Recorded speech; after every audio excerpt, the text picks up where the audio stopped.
Thank you. Thank you. We are back from our recess for City Council's FY2023 budget hearing. This is our first day of testimony. We are hearing the 2023 to 27 5-year plan, the FY23 capital budget and program, and the FY23 operating budget, the city's revenue adjustments, and the FY23 school district budget and tax reauthorization. We are going to get started now with our second round of questions for members of the administration. I will kick it off with a couple of questions that I had with respect to the administration FY23 budget. And I guess this will be, I will reference actually a bill that was introduced in City Council that for the FY2023 budget. It will be bill number 220240. And in large part, it reflects a significant part of the conversation that we've had during the course of the morning session with respect to quality of life issues, community issues, dumping, cleaning, inspections, and all of that. I actually got an inquiry when we introduced the bill because it was a whopping $28 million to go to CLIP. A lot of people don't know what that actually stands for. It was created years ago during the street administration, Community Life Improvement Program. And the bottom line is it has, in our mind, the flexibility to do a lot of things that were referenced.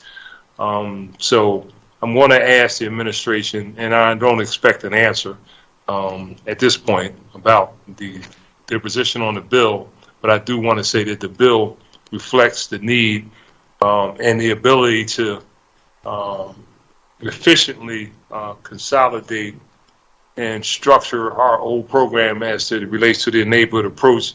That would include departments such as the quote-unquote CLIP, but such as PHS, who has numerous contracts with organizations across the city of Philadelphia. That's the Philadelphia Horticultural Society for members of the public. Same Day Pay that has contracts with organizations across the city, a successful program. License and inspection, the city department that deals with blighted conditions, particularly around enforcement. Streets department, not only dealing with vacant lots and cleaning debris, but also the dumping camera network that we put in money years ago, and hearing that there may be some problems with respect to the technology for our ability to have mobilization of those cameras from location to location. And I'd actually like to kind of get a perspective on planning, because at the end of the day, particularly as it relates to vacant lots, I think ultimately the goal is to have something on the vacant lot, be it a building, be it a commercial retail establishment, or being something as simple as a community garden. I think that's the way you get ultimate resolution to vacant land in terms of some level of permanency. As we all know, as long as you have a vacant lot, at some point it's going to be a call to 311 or whomever, right? Please come out and clean this lot. So I like for planning to kind of talk about the long-term goals and strategies. How do we eventually create an environment where all these vacant lots are put to some positive use? So let me start by talking about, I guess, talking to the money person with respect to the $28 million. I know it is clearly not in the budget, but we can start out by having that conversation, and then the broader issues about creating the levels of efficiency around coordinating all of these various activities with the various departments. So, I'm sorry, what's the... All right, what's the answer? $28 million. I know it raised some eyebrows, and I told you I was going to do it. I didn't tell you how much, but, right. The bottom line is, you've heard from testimony today that the quality of life in these neighborhoods is a problem, and I know you all know it's a problem, because you've referenced 1.5 million to be used for environmental remediation. You talk about, vacant lot remediation, cleaning seals, demolitions in targeted neighborhoods. 1.5, as you know, is not clearly enough to address the issues. So this kind of give me your perspective, I guess, on the 28 million, and your perspective, I guess, that would be Mr. Engler and city planning on, what's the policy and what's the strategy associated with dealing with these different, these many problems, assuming that we can get close to $28 million, So I'll do that, the part that you asked me about. So as you said, it's not in the budget, but this process is all about our working with council to figure out what our shared priorities are and where investments should be. And I assume that as we go through the process, we'll talk about what's an appropriate level of funding for CLIP. Okay. All right, that's a good answer. Want to talk about Stingler? Yeah, just on the policy question, I think we would agree with you that the need to do more on the quality of life side. There's investments here in our budget for enhanced same-day pay programming, and to continue a lot of the remediation program. You mentioned the funding that was included in the violence prevention specifically. So I think that we would agree with you, and we could do a better job of coordinating all of that. I think that we've started a number of these programs to get them up and running, and now we can really look to enhance them and put them on a path to sustainability and success. So look forward to having those conversations with you and the other council members through this budget process and operationalizing it in a way that meets the expectation. Yeah, I mean, that's, and we've had these conversations. I'm not going to get into pointing fingers and all that. That's not my style. But we have to do a job in these communities, and we need to be able to utilize the efficiencies for having a level of coordination that should be pretty clear. Having a lot clean as in response to a 311 call when there's 4 other lots on the street that weren't a part of the 311 call. And the question is, do you clean the lots or do you just go and target neighborhoods? But it all ends up having enough resources even after we come up with a strategy to coordinate to maximize the level of efficiency that we can have. The other part of that I want to talk about, and we can do this later, obviously, with the departments, the whole issue about the neighborhood involvement. I've been around for a minute, and I keep referencing that. There was a day and time when the block captain network was like serious deal. I mean, and I hate to sound like old school, and I know things are different now, but at the end of the day, a lot of this debris and trash, it comes from neighbors in that neighborhood, and to have people engaged in that process, I think creates a better long-term strategy of cleaning up. I know in talking to people will tell you that trash came from right over there, right? And that person puts it out on the wrong day every day of the week, right? That property around the corner, the guy's gutting it out, demolishing the property, right? He's dumping it on a lot around the corner. To have that level of participation with the community engagement, I think takes us a much longer way. So can we please have this conversation in earnest, which is why we put the eye-popping $28 million in there to trying to force the conversation. So I look forward to that. The last question I have on the second round, public safety officers. Again, we've had this conversation for a lot of years.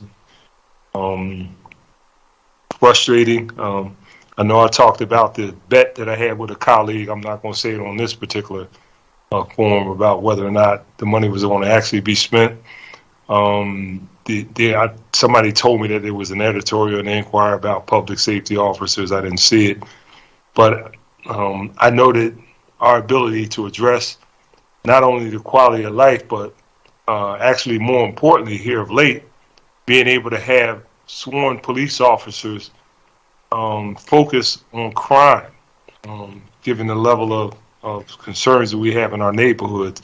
I consistently say it makes no sense to me to have a police officer writing tickets for an abandoned car.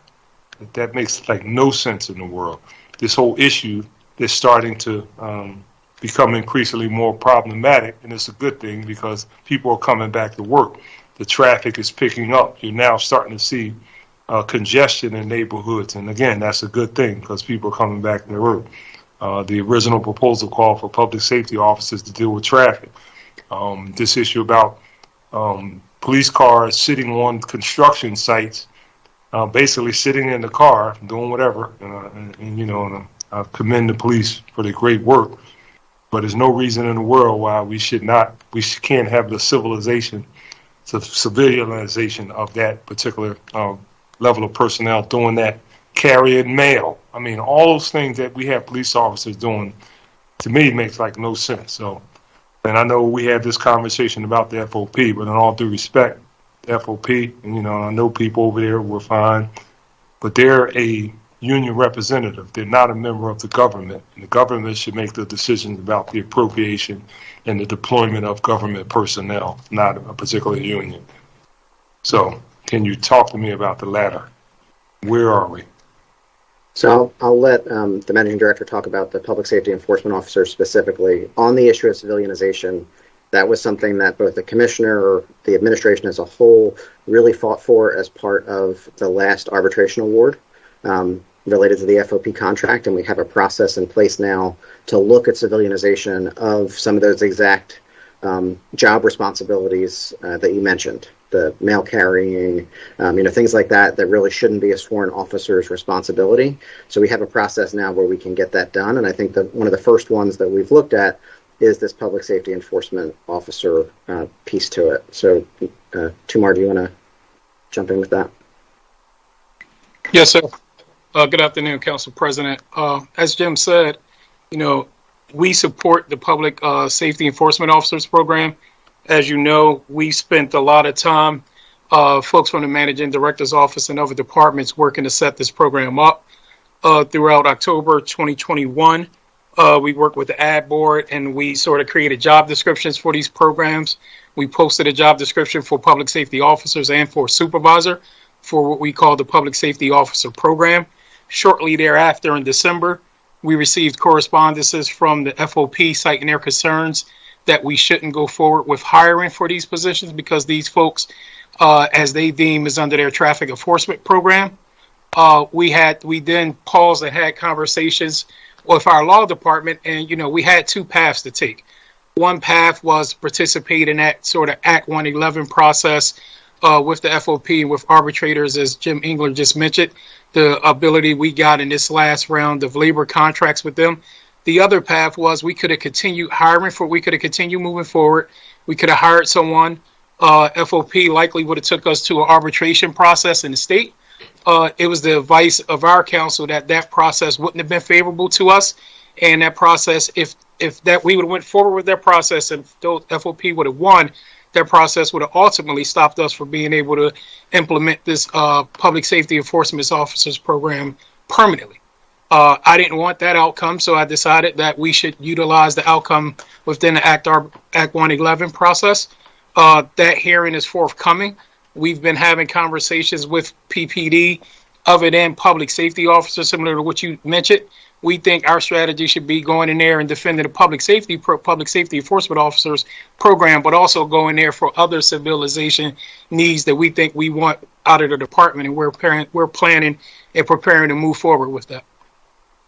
All right, so thank you. And with respect to that, I think that was an approach that hurt what we had been moving forward, and it actually goes back to the charter change that we actually put on the ballot years ago prior to 2021, the appropriation that was prior to 2021 by including the public safety officers in the broader civilianization of the police department. I think that was not a good approach because we got caught up in the broader issue in terms of what you all were attempting to do with the police, that therefore you all made a decision to make it a part of the arbitration. This should have never been a part of the arbitration from my perspective. We are authorized by state law to create public safety officers for certain aspects of what was being proposed. I didn't agree with you then, but I asked Councilman Jones had to establish the public hearing, set it up. You guys decided not to come up and testify, and we canceled the public hearing. We're going to try it again, because this issue initially that was related to traffic, but now relates to the number of sworn police officers that do police work, is increasingly becoming more and more of a problem. Again, the fact that we have sworn police officers doing things that can be done by civilian personnel that should be, as opposed to deploying police personnel out in these neighborhoods dealing with crime and violence, I just think makes like no sense to me. So I guess at the time when the hearing is scheduled, we will again be asking you all to come up and testify on the bill. This is like going on way too long. This is going way too long. And I don't want to lose the bet to my colleague that bet me that you all would never implement the program. Certainly not our intent to not implement the program, Council President. Thank you. Point of information, Council President Clark. Chair recognizes Councilwoman Quinona Sanchez. Thank you. While they pursue this strategy that they're pursuing, what is the limitations with those tasks and job responsibilities being done either under the public safety cabinet at the managing director's office, sheriff's office, or any other office? What prohibits the city from pursuing that hiring up, or is this only a one-track opportunity? Well, I think once they, and I can't call it an unfair labor practice, Councilwoman, because I don't believe, I've been advised by law department, it wasn't that what they filed. But once they sort of filed objection to us moving forward, like I said, we certainly could have moved forward and did those hirings, which would have probably then been halted and went up to the State Labor Relations Board, to which we have not had a whole lot of success in the past. And I don't think our folks advise us that we will likely have it now or in the future. I think as it relates to outside entities such as the sheriff's office taking that responsibility and role, I think that's conversations we're likely to have with Sheriff Bilal and PPD and others to sort of have those discussions. I will tell you, we haven't had those discussions before. Our intent has been to try to get this program up and running. We certainly put a structure in place with it. We certainly put a supervisory structure in place for it as well, and was looking forward to implementing it. But those conversations with the sheriff, who she and I have been sort of texting offline in the last few minutes, will happen shortly. Just lastly, how about the streets department? Because isn't the streets department given a purview over the right of way of our streets? Yeah, and actually the streets department was the department that would have been managing both the public safety officers and the crossing guards. So our intent was to put this in the streets department. They've been coming up with the infrastructure, the sort of behind the curtain infrastructure of supervision, HR, and all of that structure. And that's actually in place for the crossing guards. If we're successful, hopefully we are successful in getting this implemented, that will go within that structure. So yeah, that has been a part of these conversations. And Council President, you were about to ask, what role does the sheriff play in this? It's just simply that the sheriff offered her support for having these conversations while we were on this call. No, I mean, I don't, that's a sworn officer. Sheriff has a role. The model that we attempted to adopt was the New York model. These were civil service employees. The offer was made actually in terms of our support for these members to be in the FOP, frankly speaking, so just to enhance their membership. In New York, the implementation of the program has given entry-level opportunities for a lot of people. They have a significant level of members of color in the traffic enforcement division in the city of New York, with a path towards ultimately being either police officer or some other civilian personnel. So this is a clearly long-term thought-out process. But again, I think including that in you all's broader, the civilianization strategy hurt it. So I would really like to see us focus on what's been funded, focus on what the citizens said they want, and us to move forward on this. But I'm not going to belabor the point, and I'm sure it'll come up again when the police department comes up. So thank you. I'm going to go call Councilwoman Parker for second round of questioning. Thank you, Council President Clark. Let me stay on this issue of public safety and say a special thank you to each and every one of my colleagues who raised those very important quality of life issues. What it did, Mr. President, and to members of the administration was affirm to me and for those 22 community-based organizations representing every neighborhood across the city of Philadelphia that the Philadelphia Neighborhood Safety and Community Policing Plan that was offered last week as a comprehensive plan, that if we follow it in conjunction with our current efforts, can serve as a blueprint for not only making our city a safer city, but it can also help us to grow our economic pie. For while community policing and those 300 additional officers on the ground proactively on the beat, on bikes and walking are extremely important, and hiring of more officers and addressing other personnel challenges, those quality of life issues, support for victims and witness services,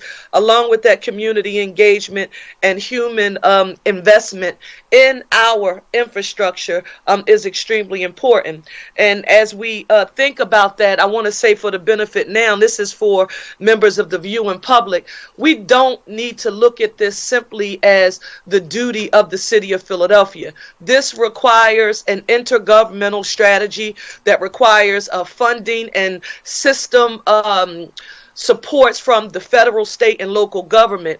And with that in mind, Mr. President, I wanted to give a huge thank you on the record to our leader in the Pennsylvania House, Minority Leader Joanna McClinton, Whip Harris, Jason Dawkins, chair of the delegation, and all members, because when we announced this Philadelphia Neighborhood Safety and Community Policing Plan, Mr. President, before we could even start these budget hearings, Leader McClinton had announced that caucus had found $5 million to address those issues. And of course, quality of life issues, victim and witness services were all a part of it. So that affirms for me that we are moving in the right direction. And I wanted to say thank you to them for that.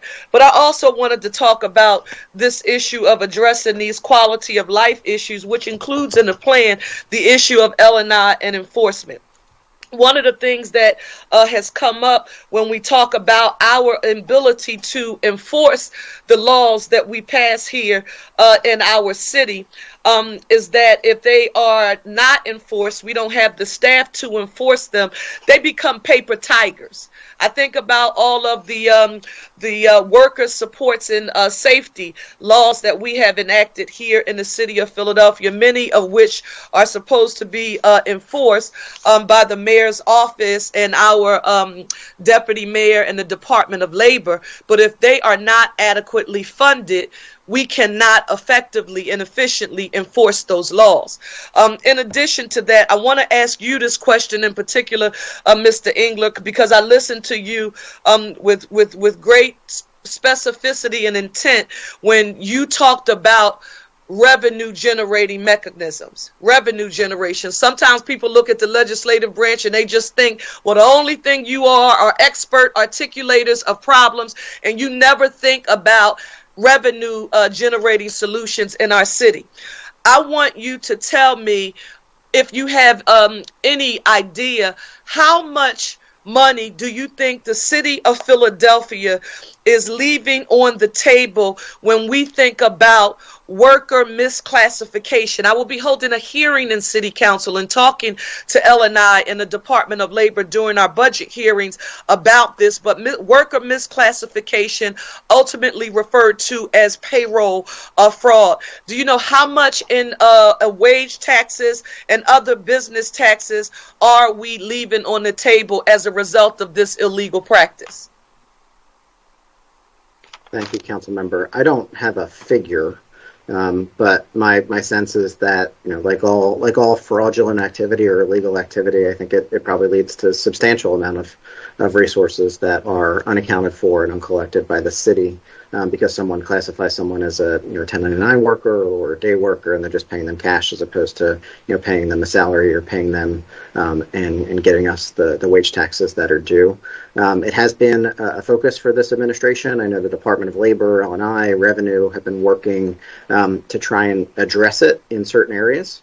And I know that there's Rich Laser is on here, as well as the commissioners from L&I and Revenue, if they'd like to talk about some of the steps that they've taken to address it. But I think, to answer your question, I don't have a figure, but we know it's a continued issue, and that underground economy, we can better address. So let me just state for the record that when we have our hearing and in the budget process, we will be raising this issue specifically. But right now, I'm a firm believer that we as a city can't afford to leave one nickel that we are owed on the table. And we should ensure that we have the administrative supports in place, whether that is the Department of L&I, our office, or Department of Labor here. We need to make sure that they are staffed so that we can address issues that I view as basically taking off money that we could be using to address poverty, focused on education, making investments in parks, recs, and other issues, and addressing those issues that are at the heart of what we need to do to move Philadelphia forward. So that will be a priority for me as we move forward, and because it impacts the economic viability of our city. And we can't forget about that as we move through this process. In addition to that, let me ask for the Department of Labor, if Deputy Mayor Laser is on, can you give us an overview of the $3.9 million proposed in FY2023 for the Department of Labor? Tell us what percentage of the current budget is being spent on enforcement of these city worker protection laws, because we've spent a significant amount of time over the years in passing these laws, but we don't want them to be paper tigers. So can you give us a brief overview over that so I can get one last question on the record?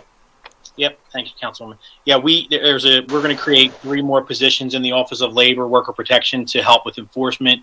Because of City Council support, we did bring an attorney over to start taking cases that are not able to, we're not able to solve to file for court. We also have another position for an attorney and 2 more community outreach / investigator positions. And we've also seen we're also money in the budget to give community grants to community-based organizations that work with a lot of the workers that we're trying to reach out to. That's been successful for us with the worker relief fund that we went through with during COVID, and got money out to workers who were not able to get the federal relief.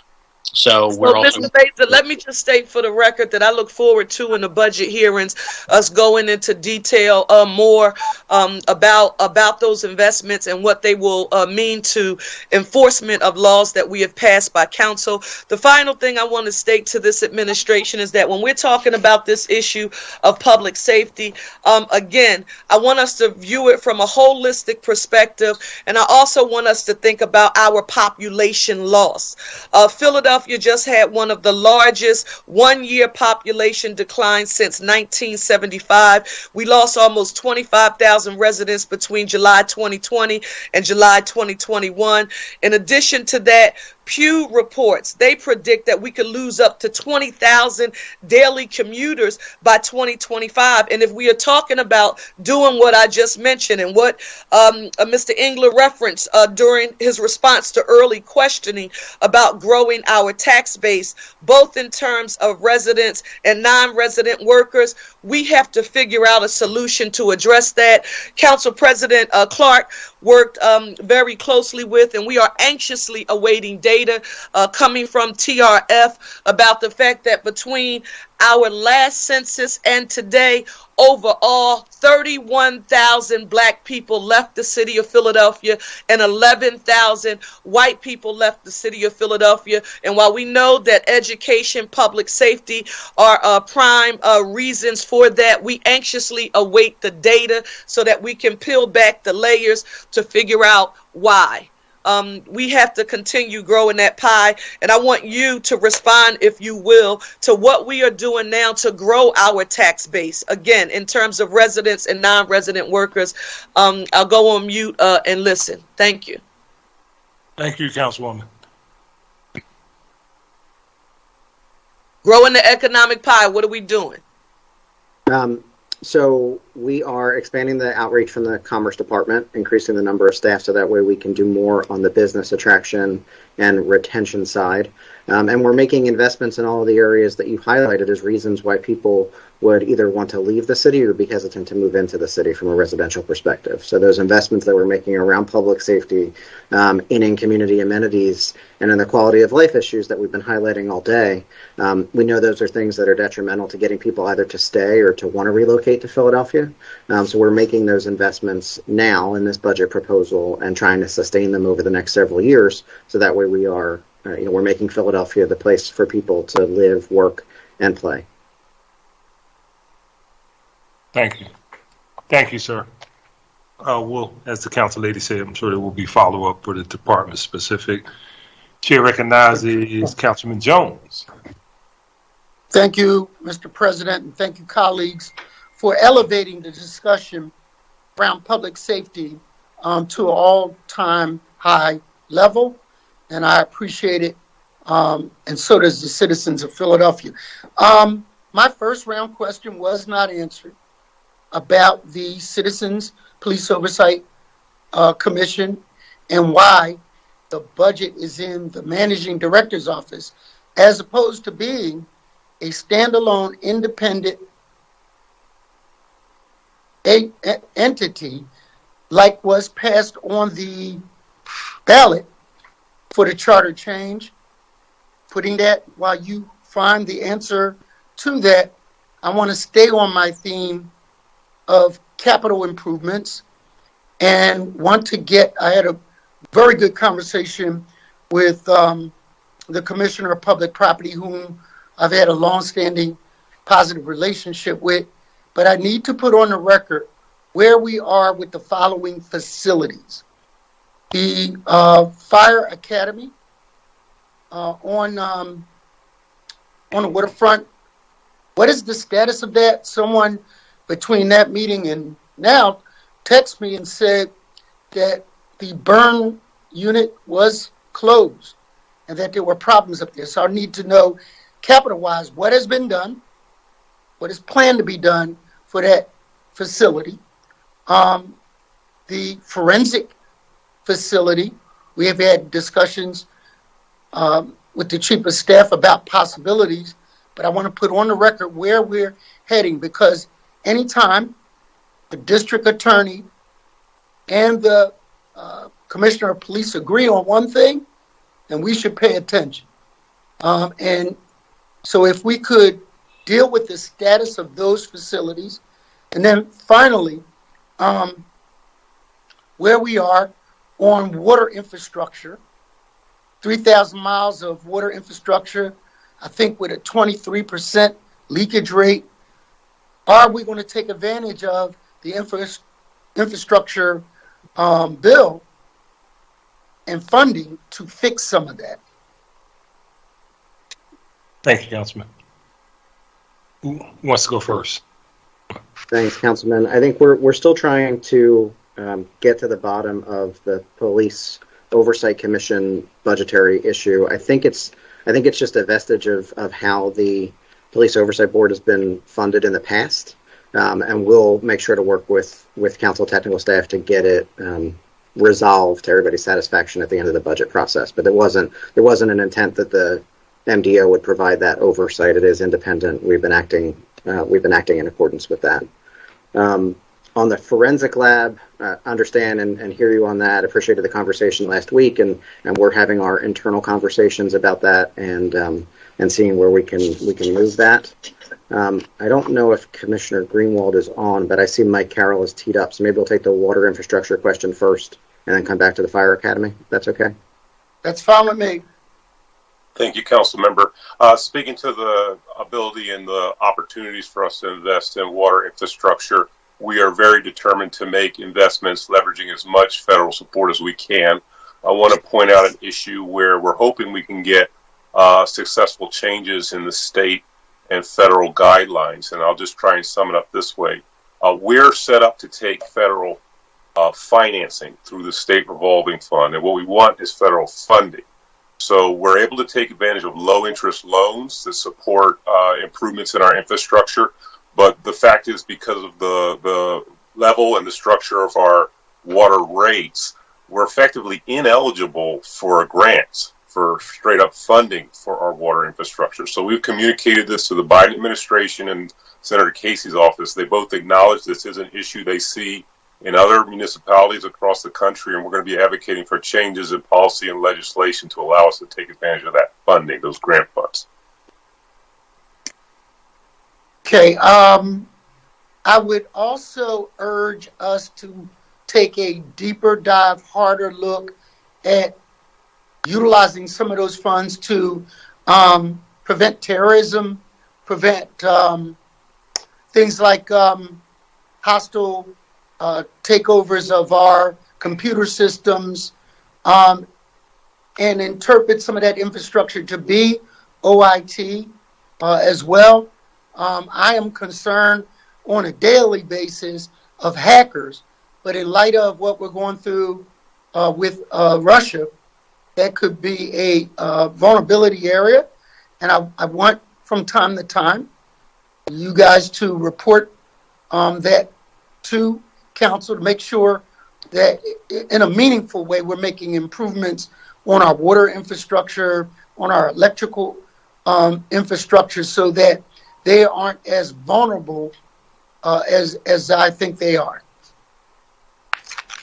Thank you, Councilman. I think we can absolutely set up a briefing with Mark Wheeler and our new Chief Information Security Officer as well to give you an update on some of the cybersecurity changes that we've made.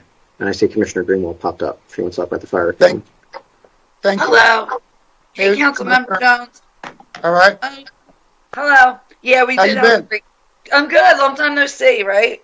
It's better in person, but this is, take what I can get.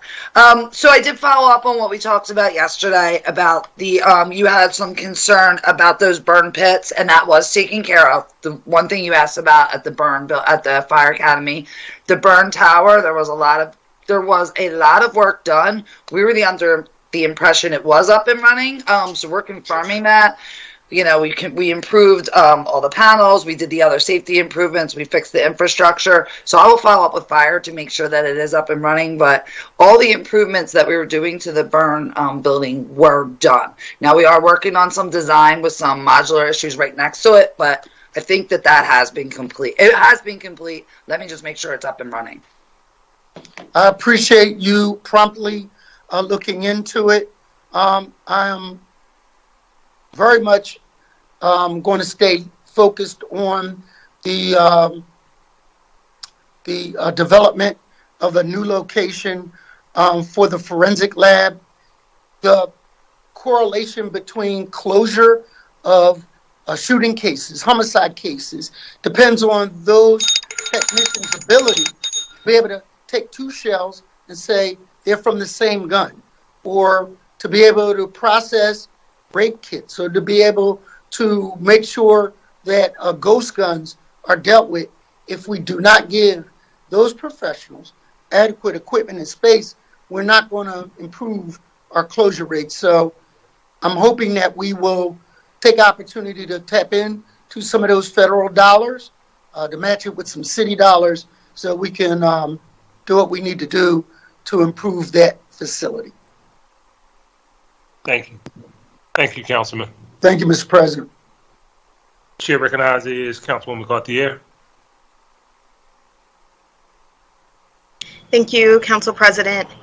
I'm going to skip the question I put on record earlier about investment in illegal dumping at the end of the first round because Councilmember Quinones Sanchez, as well as others, have touched on that. But before I move on to some questions about the capital budget, I wanted to echo Councilmember Bass's and Councilmember Gilmore Richardson's points about the hardworking members of the Streets Department. Commissioner Williams, Deputy Commissioner Warren, and Deputy Commissioner Montanez work very hard to be responsive to my office and others, but I cannot help but feel that they don't have the resources that they need. To some questions about the capital budget. For the record, how much capital funding is allocated towards streetlight replacements in the capital budget for FY23? Ask the budget director to come back to us with that answer. Yeah. So unless Martine or Tavari, do you have that at your fingertips? I know we have an RFP in the works right now for all of the streetlight replacement, and I think that's really going to determine the cost is the RFP. But Tavari, do you have a little more data for there?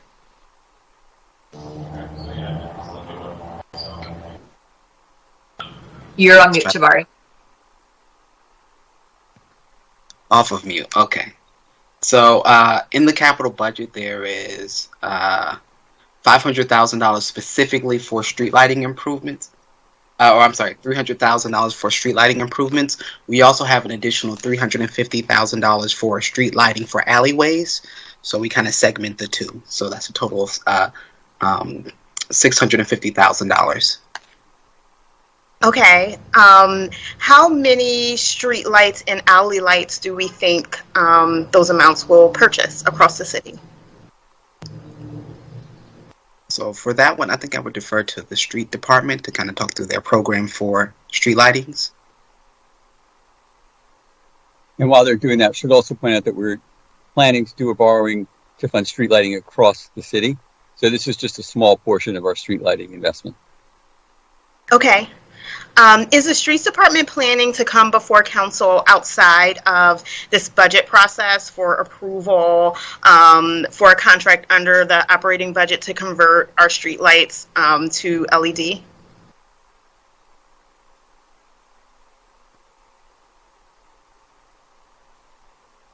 There'll be, yes, and Commissioner, correct me if I'm wrong, but there'll be we'll come to you in connection with the borrowing for this expansion. Thank you. Can someone talk about how much new funding is dedicated to Vision Zero in the capital budget? I saw $1 million in city dollars, $4 million in private dollars, and $4 million in other private funds. Is that correct? I'm sorry, state funds. Is that correct? Yes, that is correct. We have $2.1 million in the capital budget to support street lighting, traffic control improvements throughout the city. $1 million of that is specifically dedicated for the Vision Zero program. And the Streets Department, I'm sure they could speak more to it, is using that to leverage grant funding. So that's where you see those grant appropriations there. Okay. Would someone be able to follow up after the hearing with a more specific breakdown of how we plan to spend those funds? Yes.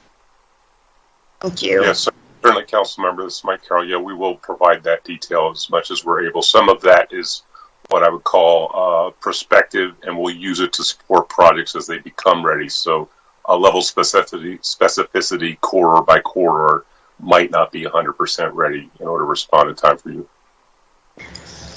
Whatever it is that you have. And I have to say that generally traffic calming measures are one of the most frequent requests that we get from constituents, and by our estimate of the amount of requests we send to streets, about 90% of our requests are denied. request for, interventions, whether it be a stop sign or speed bumps or other interventions that could help with traffic safety.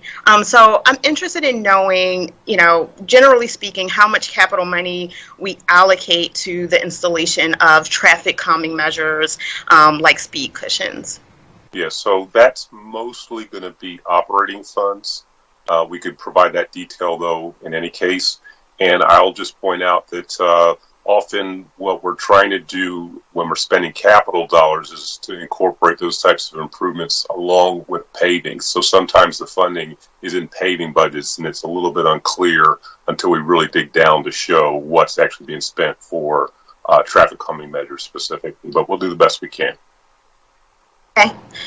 Our 5-year plan says that streets installed 530 pedestrian countdown signals and 180 rubber speed cushions as part of its traffic calming efforts. After this hearing, would you be able to provide me with a list of these locations and how it compares to where these types of measures have been requested or approved?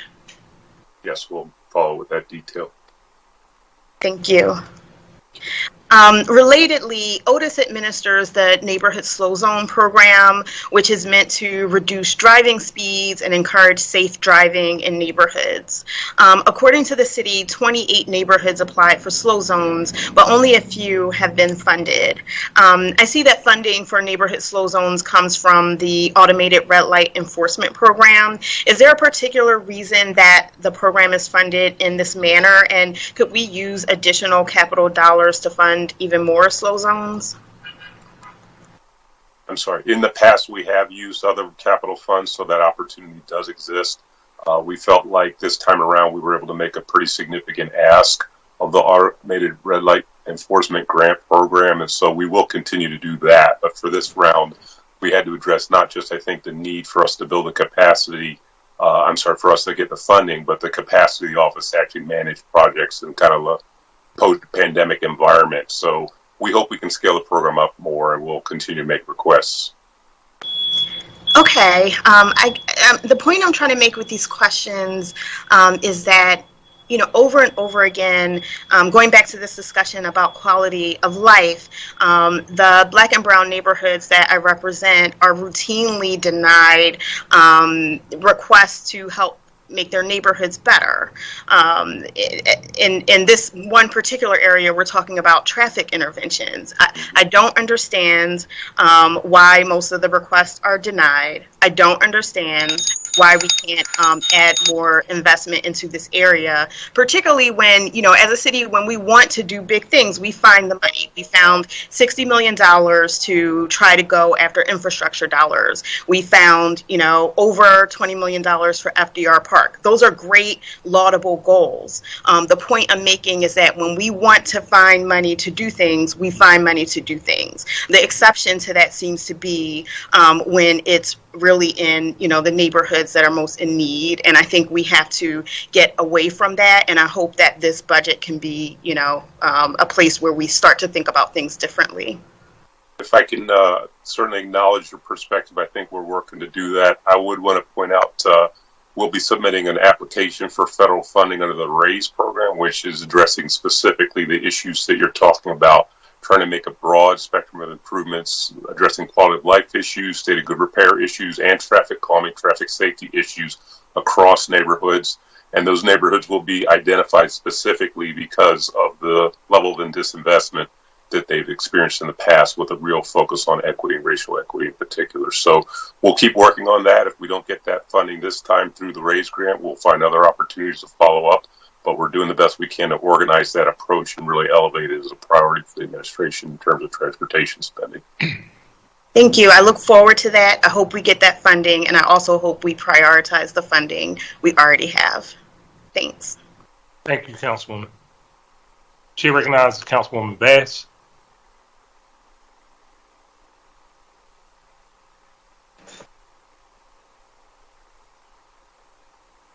Councilwoman. Thank you, Mr. President. Couldn't come off of mute. I just want to follow up on my colleague, Councilwoman Jamie Gauthier. we seem to be really in sync today. But I think that really all of us, all members of council, have really expressed a lot of concern around quality of life issues in our neighborhoods. And I really hope that the administration is getting it. I'm not so sure from the budget which has been presented that it really is a reflection of what we hear every single day.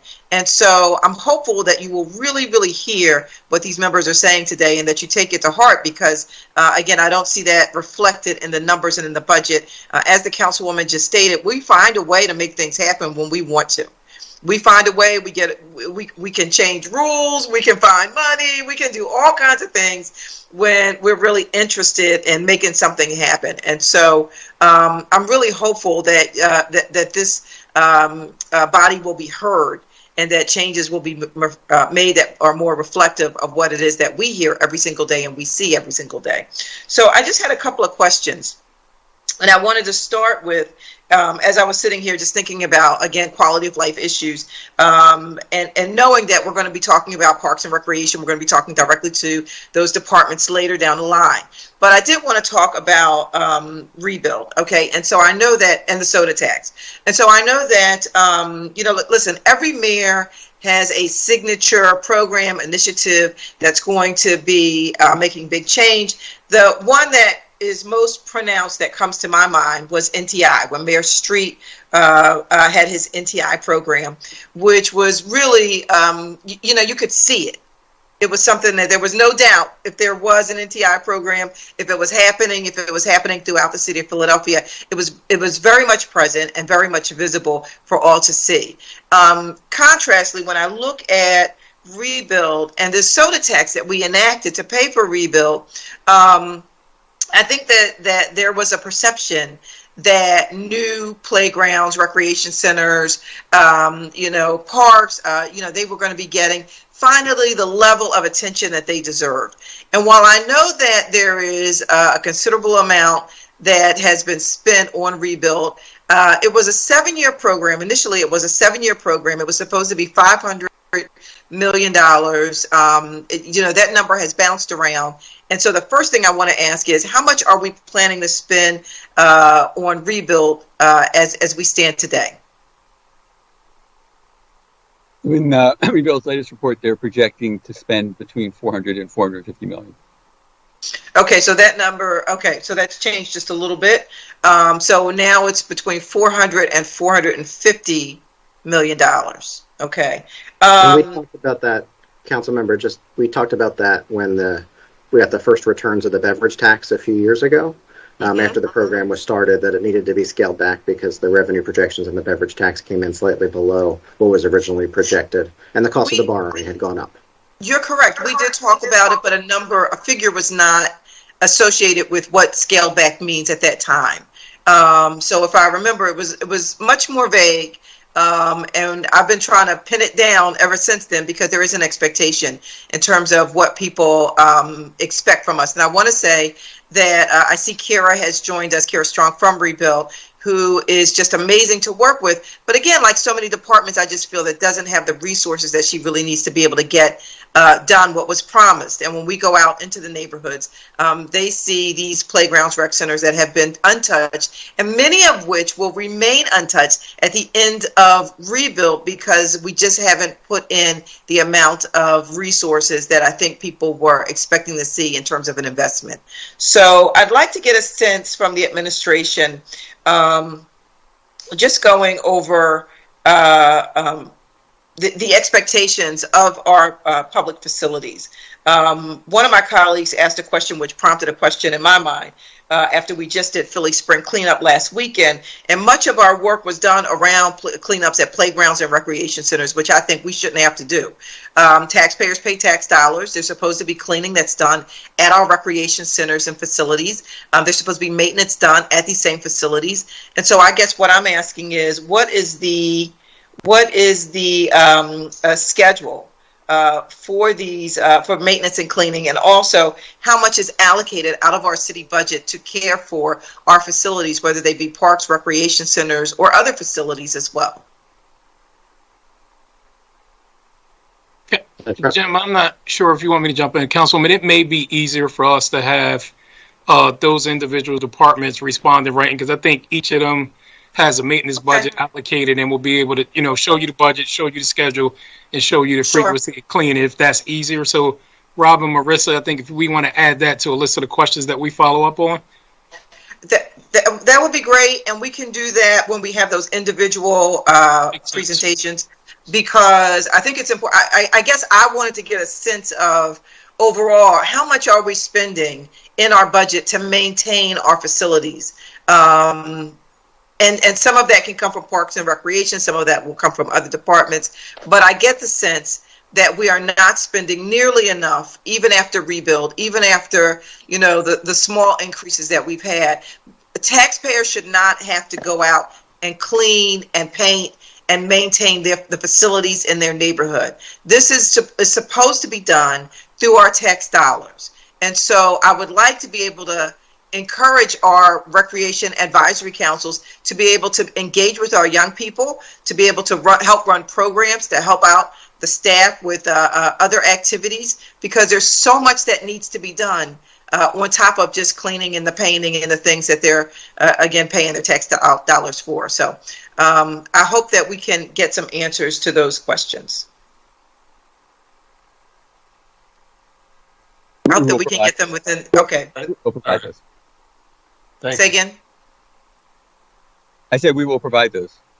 Thank you. So one other question I just wanted to ask is, as we were talking earlier about growing the revenue pie, I know that there was conversation that mentioned our new revenue commissioner, or excuse me, our new commerce director, excuse me. And I was wondering if we could hear from her briefly. I know that, again, she is going to be presenting later down the line, but I didn't know, since we were talking about growing revenue, and we can't do anything without growing revenue in the city of Philadelphia. And I just wanted to hear her weigh in on what that's going to look like from the Commerce Department, which, as she knows, from her many years of experience, just plays such an important role in what's going to be happening in our neighborhoods along our commercial corridors. I have several that are in significant need, and so we'd like to get a preview, if we could, of what we could expect from Commerce.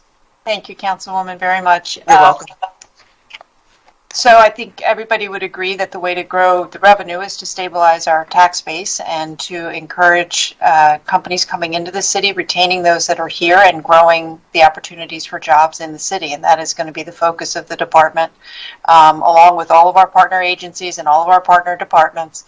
And when I say retaining jobs and working with businesses, it's businesses small, big, minorities, women-owned, in all of the neighborhoods. All of the commercial corridors are definitely hurting right now. We recognize that. We know that. And we are going to do everything that we can to use every ounce of resources that we have to dedicate to helping the business stabilize the business community, and hopefully, as a result, grow the tax base. Well, I'm looking forward to our sit down. I know that you just started 5 minutes ago. Yes. So I'm looking forward to having an opportunity to meet on the particular commercial corridors that are in desperate need throughout the 8th District. So looking forward to that. Thank you, Mr. President. Thank you. Thank you, Councilwoman. Thank you, Ms. Naples. It's been brought to my attention that we did not call on Councilman Squilly in the first round. So I'm going to ask him to jump the line. Councilman Squilla, are you on with us? Mr. President? Yeah. Quick point of inquiry. Can you just go over the order? Yeah. So we have, I'm now going to insert Councilman Squilla.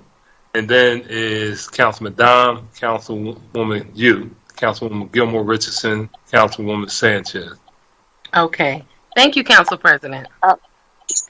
And Council President, could I also ask for a question? Jim, Dom, Gilmore Richardson, Sanchez. After Squilla. So, thank you, who was Mr. after? President. I apologize. I was unable to, for some reason, my chat could not, my keyboard couldn't put into the chat.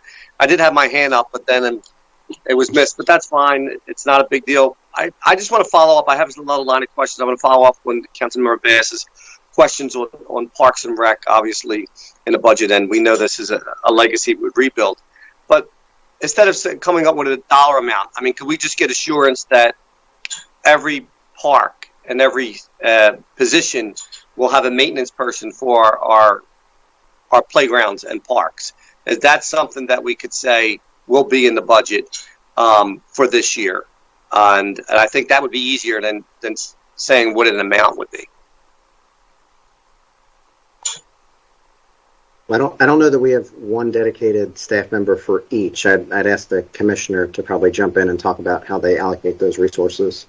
So I don't want to make a commitment that I don't know that we can live to without having her feedback. Commissioner, you want to weigh in? Yeah. Good afternoon, everybody. So we do not have dedicated maintenance staff at all of our facilities. We have 10,000 acres of land and 140 neighborhood parks, about 159 rec centers. And so we utilize a crew system to manage and maintain our parks, and with the number of crews that we have, we get to the parks twice a week. That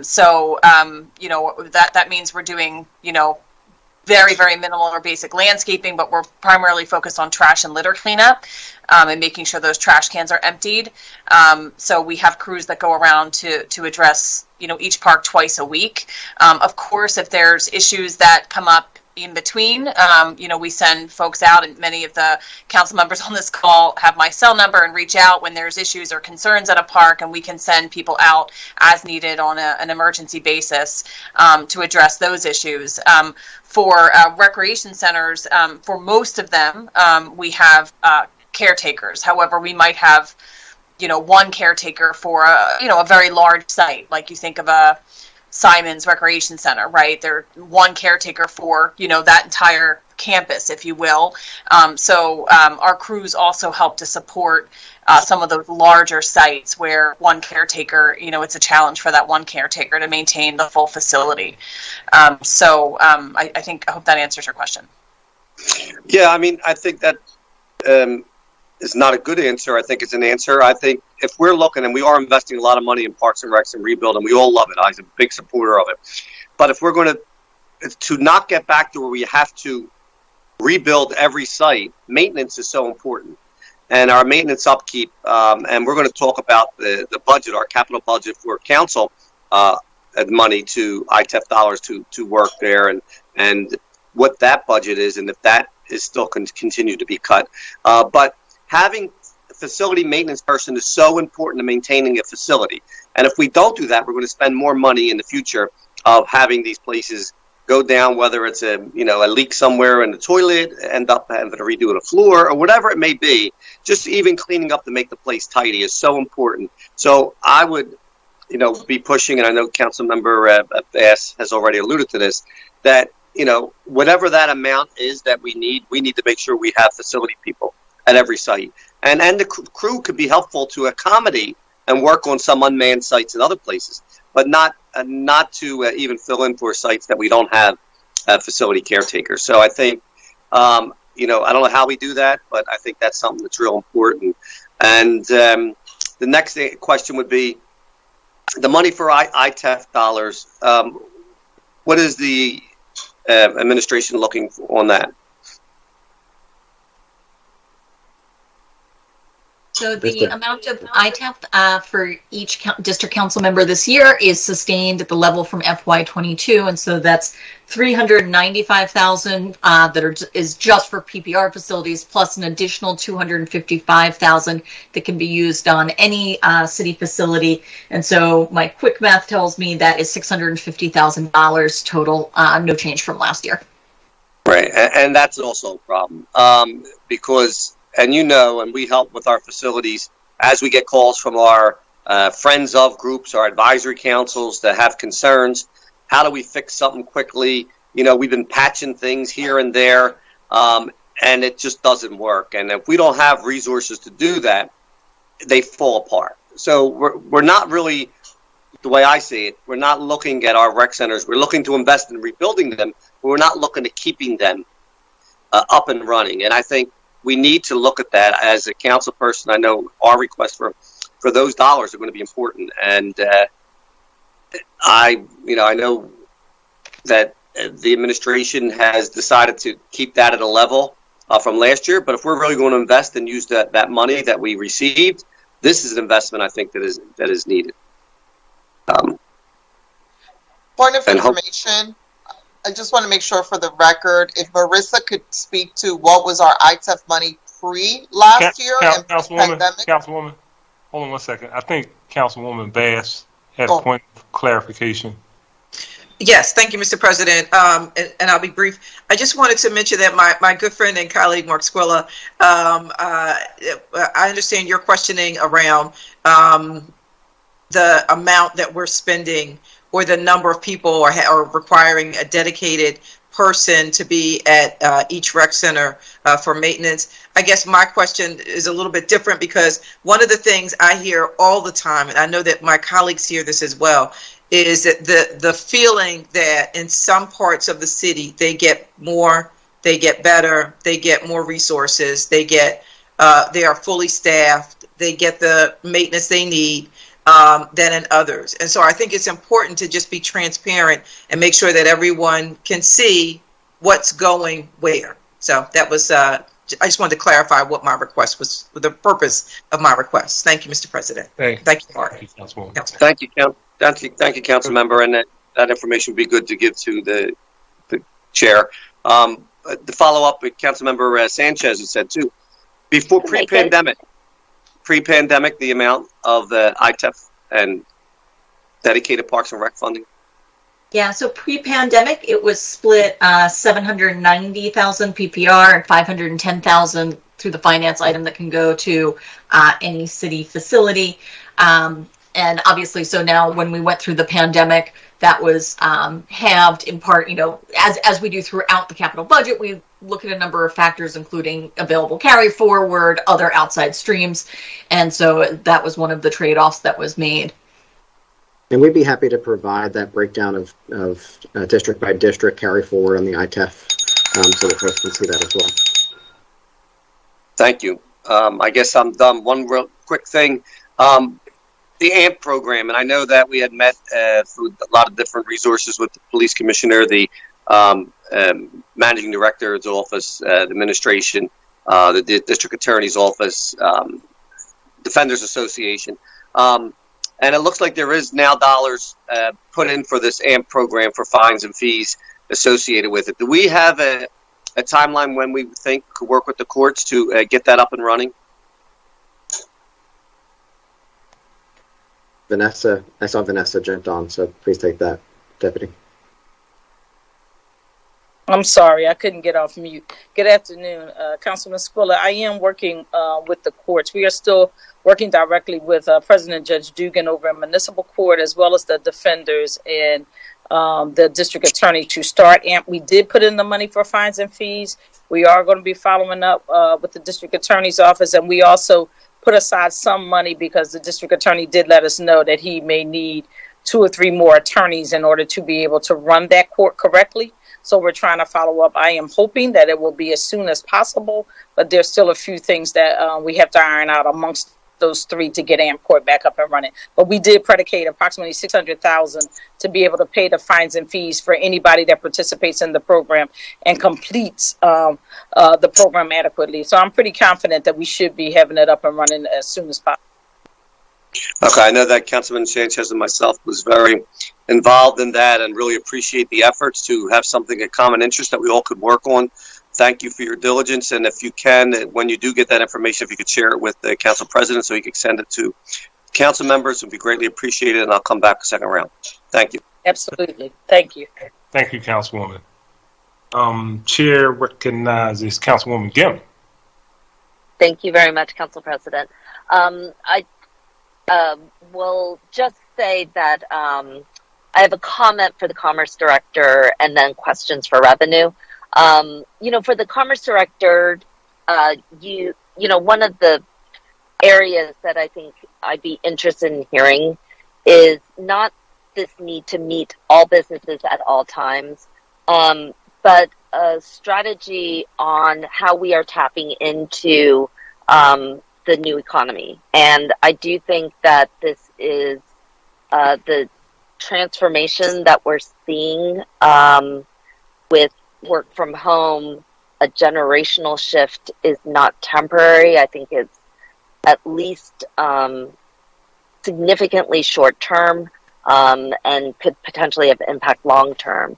Among the things that I'm interested in is really not only job recruitment or attraction, but really job development here in our city, talking to young people. Not as many of them are interested in going to work for large corporations and big businesses and fitting into corporate structures that have long marginalized Black, Brown, immigrant women from their hierarchy, right? And so I'll be interested in hearing like what the interest is and expansion will be around small business development and growth of existing businesses that are local and small here, as well as efforts to tap into the entrepreneurial mindset that I think is really driving a lot of young people. Again, I think it could be something that ties in to our, diversion strategies, to things that really appeal to young people, which is being their own selves. And so that's one of the things that I will be looking for, and certainly looking forward to under your leadership. I guess my main question, though, is for Rob and Marissa, to talk a little bit about projections on revenue, about what we are looking like over the 5 years of this plan. And, I want to congratulate my colleagues, including Councilmember Brooks, who are thinking about revenue growth and development, including new revenue sources. So I'll leave that up to Robin, then I'll probably have a quick follow-up. Sure, and I'll let Marissa talk about how we go about our revenue projections. But we talked about before, we're assuming a bounce back from the pandemic. And you can see, if you look at our tax revenues, we're assuming about $200 million of growth in FY23. And by the end of the plan, those tax revenues be about $1 billion higher than they were in FY21. So we're relying on a bounce back for this plan to work. With that, I'll turn it over to Marissa to go through some of the details of how we come up with our projections. Thank you, Rob. So Philadelphia works with an outside econometric firm called IHS Markit. They're a global firm. They work with a number of states and municipalities, and we constantly work with them sharing our real-time data. They're then using, in terms of our actual collections, they're using a number of outside streams of information to develop their econometric models to project what is likely to happen. And they use a lot of city data, but also regional, because so much of our Philadelphia tax dollars does depend on the regional economic health. And we've been talking about that, particularly in the past few years around the commuter wage tax. Our wage tax is about 40% of all of our local collections here, and about 40% of that historically was from commuters. And so you just mentioned a lot of the shifts in how folks work. What that has meant for our collections has been rather seismic. And actually last year we projected that about 15% of those commuter taxes would be permanently lost. Unfortunately, this year we updated that number and said that it's about 25%. And that's a mix of folks who never come in or folks who are coming in less hours at the direction of their employer. And so what we do after we work with IHS to develop the growth rates or unfortunately occasionally some declines to our tax base, PICA convenes an event at the Federal Reserve for regional economists, and they really kick the tires on what we present. Do things look like we are being too optimistic, too pessimistic, or conservative? Just about right. And after that process this year, where we wound up with was really projecting growth differently for a number of different taxes. All but one were positive, and they ranged from modest 1.25% growth for the beverage tax all the way up to a 12% growth rate we're projecting for the BERT. I will say that the BERT, even pre-pandemic, is just like a wild, volatile, like bounces around like a kangaroo, up 10%, down 30, double digits. So that one's a little nerve-wracking. But we are expecting growth for all of our taxes, but for the realty transfer tax. And the realty transfer tax, the reason we're projecting a decline in the coming year is because FY22 has been particularly robust, in part because of, large factors we don't control. Interest rates were low, and the real estate market overall, but also because of some of the local changes we had in terms of the value of the 10-year tax abatement, the implementation of the development impact tax, and that we think time shifted a lot of activity to the end of calendar year 2021. So that we're not expecting to repeat. That was a one-time spike. So basically, to sum up, we are seeing some growth. But when you look at our overall revenue projections for the 5-year plan, tax, outside dollars, state and local grants, what you see is our revenues go up in 23, up in 24, up in 25. FY25 is the last time we can draw down on ARP dollars. And then our revenue projections after that drop down for 26 and 27. At the same time, you'll see that our spending, we're not anticipating, we didn't make it so that our spending falls off a cliff. And so we, using the fund balance, are adjusting so that we can continue our spending even with that expected decline in revenues for FY26. And I'm sorry, that was a lot. I apologize.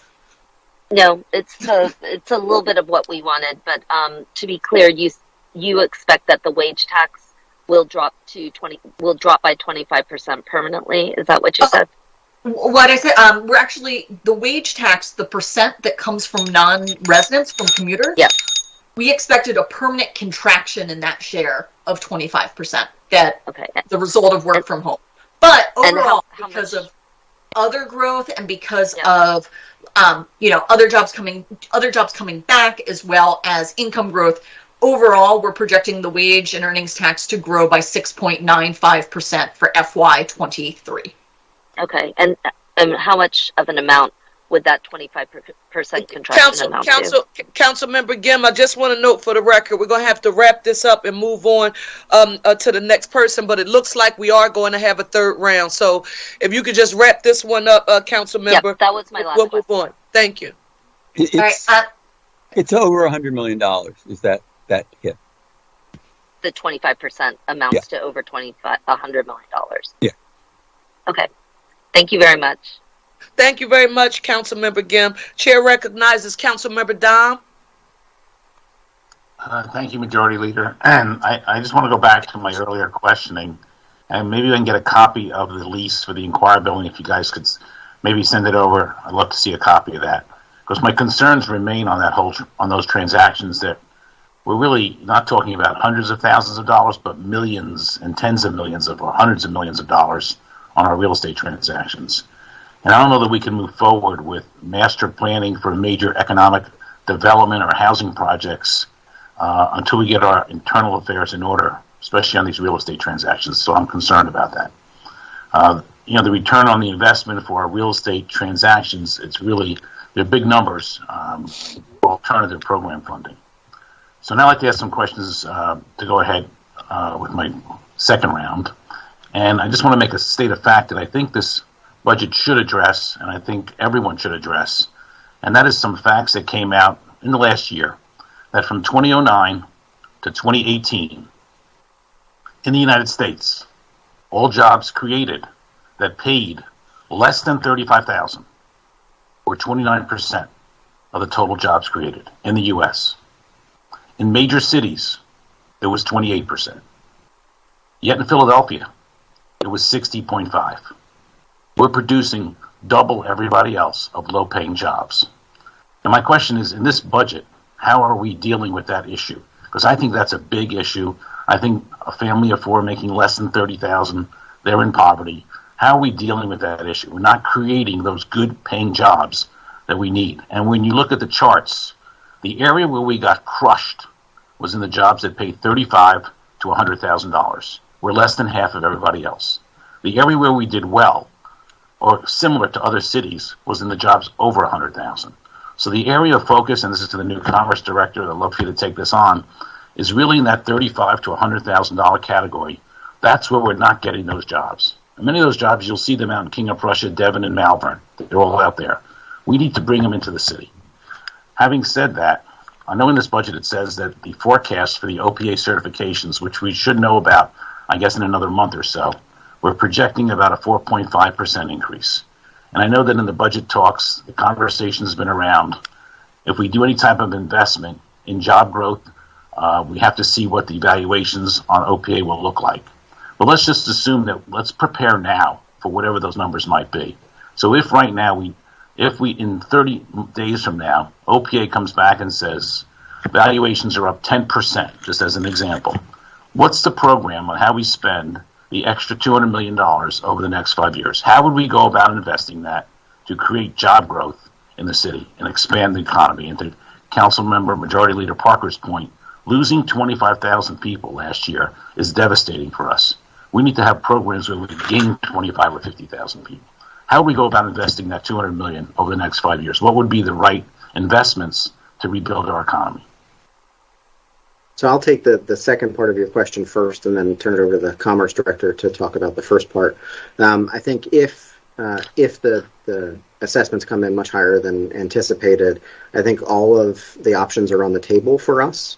I think we want to provide some additional protections for property owners through expansion of the homestead exemption, and we want to look at the tax code and see, if there are changes that we can make. You were part of the tax working group that we had with City Council. We looked at a number of different options, whether it was on the business tax or on the wage tax, to provide those incentives on the business side, but also to shore up our financial future, as Marissa just went through, looking at the volatility of the BERT and the fall off that we've seen in the non-resident wage tax. So I think, if those assessments are much higher than anticipated, we'd have all of those options on the table to be able to look at to provide relief to residents and property owners who are going to see that increase.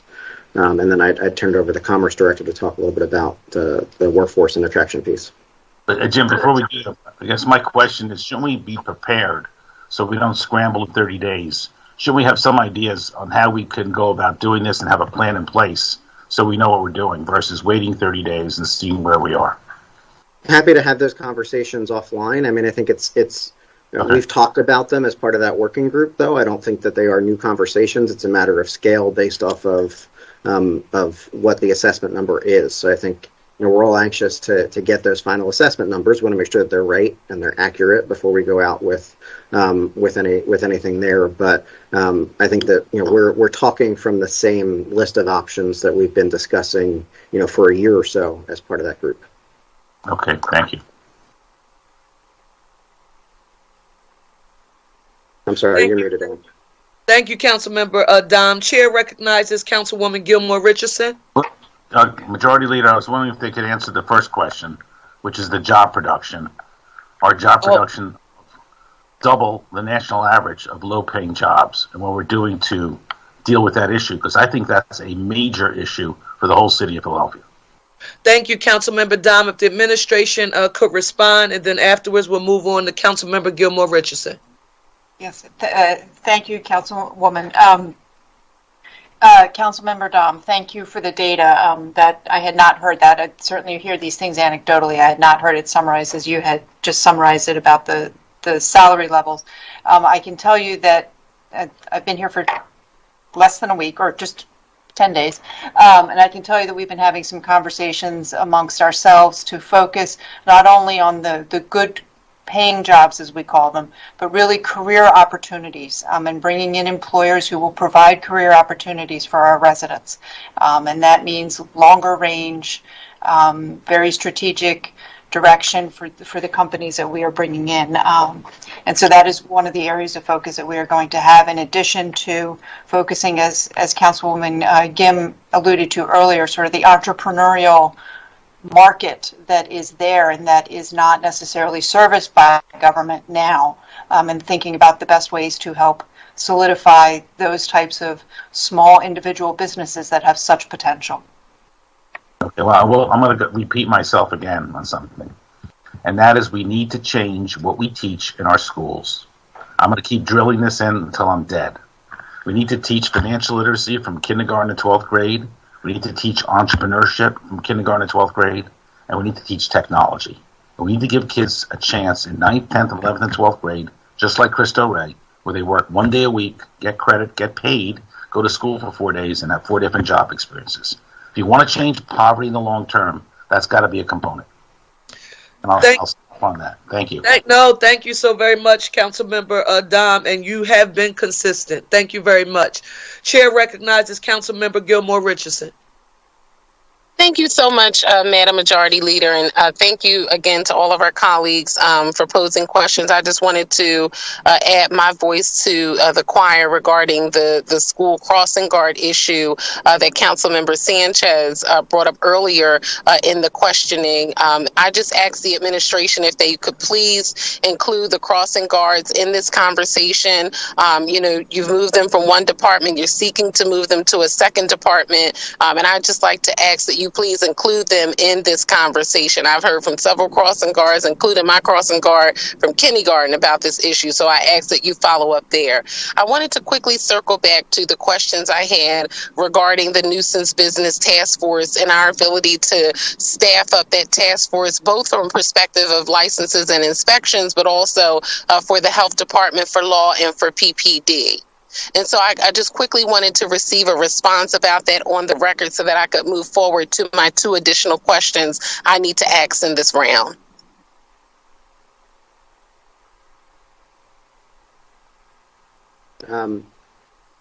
The question on the additional resources, I think, was that whether there are additional resources specifically for the task force in the budget? I'm sorry. Yes. Are there additional resources for the nuisance business task force in the proposed budget currently? And that would be for licenses and inspections for additional inspectors. That would be for health department. That would also be for the law department, because we rely on law to help us with a number of these cases. And I just wanted to know where we are with that. So I don't believe there are specific earmarked resources for the task force. There are individual increases for those departments, and then we're happy to talk to you as we go through this budget process to figure out what the right investment is, for the task force itself, and when we get to the finalizing the budget. Okay, that'll be great. I specifically want to focus in the priority. We have really been besieged in communities. Councilmember Gilmore Richardson, we just had a little problem with your audio. Can you please repeat the question you just posed again, please? Okay, thank you so much, Madam Majority Leader. What I was stating is that I'm looking forward to working with the administration relative to the nuisance business task force, as communities are being besieged by these nuisance businesses, and it's not allowing for space and opportunity for legitimate businesses that want to operate on our commercial corridors and do the right thing in our neighborhoods and in our communities. I quickly wanted to move on to 2 other areas, one being climate change, and then secondly, workforce development. We've seen that over the last 2 years, we've had in Philadelphia the second hottest summer on record, and 2 really extreme weather events. And I know no one can ever forget what happened on 676 recently.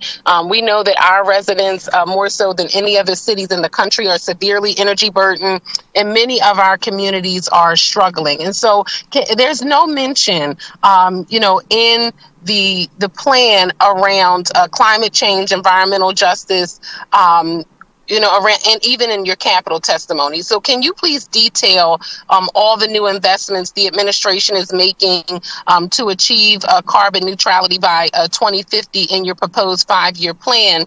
And can you explain how the city will work to achieve carbon neutrality by 2050 when the chart on page 640 of the 5-year plan actually shows a decrease in the Office of Sustainability budget? And then can you lastly explain why the Office of Sustainability received $267,600 in a Class 200 cut, which is slightly more than the amount council allocated to them as new dollars last year for all the environmental justice initiatives? And you know that we've been working with the administration on the EJ Advisory Commission that you all have worked with us to get up and running, that started under Councilmember Blondell Reynolds Brown, and then also the Climate Resilience Grant Fund. And can you talk about them as priorities in this budget? Sure, thank you, Councilmember. I'd probably rely on Rob or Marissa to talk about any of the individual changes to sustainability's budget, and then maybe ask Christine Knapp, our Director of Sustainability, to talk about some of the priorities that they're working on to help us reach that goal. I'll start by saying we can get back to you with some details, but you're correct that you definitely were seeing some reductions in class 200. That's because there were also some shifts to class 100, so we can get back to you with how funding moved around and what did and didn't recur from FY22. I understand. And before Christine Knapp responds, because I do think this is about priorities within the administration, and I don't know that it's necessarily appropriate for Christine to respond, because this is the proposed budget coming from the administration. This is about priorities, and this is about the goals that the mayor has set, for the city. And I just want to make sure we're properly funding those goals. I understand, Council Member, and I was just asking Christine to talk about the priorities that the office is working on to help us achieve those goals. As I said earlier this morning, I think we all wish we could do more with the resources that we have. We're working with a number of partners to help us reach the climate goals that the mayor has set, and Christine can outline that work. But I think we'd all like to do more within the frameworks that we have, and we're trying to do as much as we can within the framework of what we actually have available. Okay, I understand, and I'll certainly circle back to this. I'm just concerned that I don't think we're taking a whole government approach to how we're looking at the impacts of climate change and environmental justice on our city budget. I recently met with a department who talked about, certain periods of time dealing with, animals at certain periods. And now they're, instead of it being a 2 to 3 month cycle, it's 8 months. And so that's a part of the weather changes and the climate change issues that we've seen in the city. So I just want to ensure we're taking a whole government approach to this work, and that we're properly investing in climate change and planning for climate change and environmental justice in our budget. And know that I have worked with a variety of departments and encouraging them to apply for federal grant opportunities that could help us beef up some of this work, and I'll continue to work through that with you all. The next piece I wanted to get through in this round, I'm hoping that we'll have a third round, is really focusing on workforce development. And our majority leader talked about this previously in the first round of questioning relative to recruitment and retention, and sort of where we are with retirements and the amount of individuals who are eligible for retirement based on either years of service and or age. And this was a question that I had brought up with our HR director when we had a meeting previously, and I'd asked for information that I know they're going to provide because we just had the meeting yesterday. But I wanted to talk about how this budget proposal notes new investments in marketing for city positions and a new talent director position. So I just wanted to know what the overall strategy is behind those investments specifically, and then what the overall plan will be for workforce development, both internally and externally. Thank you. Thanks, Councilmember. If Mike Zacagney is on, or Stephanie Tipton, we want to talk about some of those investments that are coming to OHR and CAO. Can everybody hear me? Yes. I was having a delay. So, Councilmember, first, actually looking at some of those numbers that we talked about yesterday, so we should have them together relatively shortly. Just want to go through them, make sure that they're put together in a way that best presents the information that you want. We're really excited about the fact that we have some investments in recruitment this year. And what we're looking to do is really try to get out into the communities. As you know, Janine Labletta, who's not on right now, has been doing a lot of work with local libraries, as well as local community groups, and also reaching out to the school district. So we have a couple positions. We have several positions that will be joining us over the next year. We'll try to get them on as soon as possible. We want to have a much bigger role in social media so that we can reach people through that venue. We just don't have the capacity to do that now.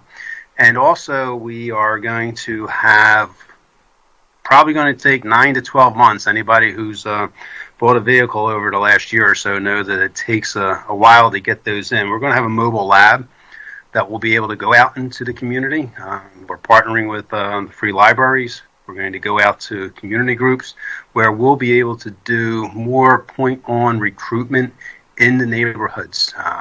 This mobile lab will have several computer stations. I think there's about 9 of them. I can't remember completely.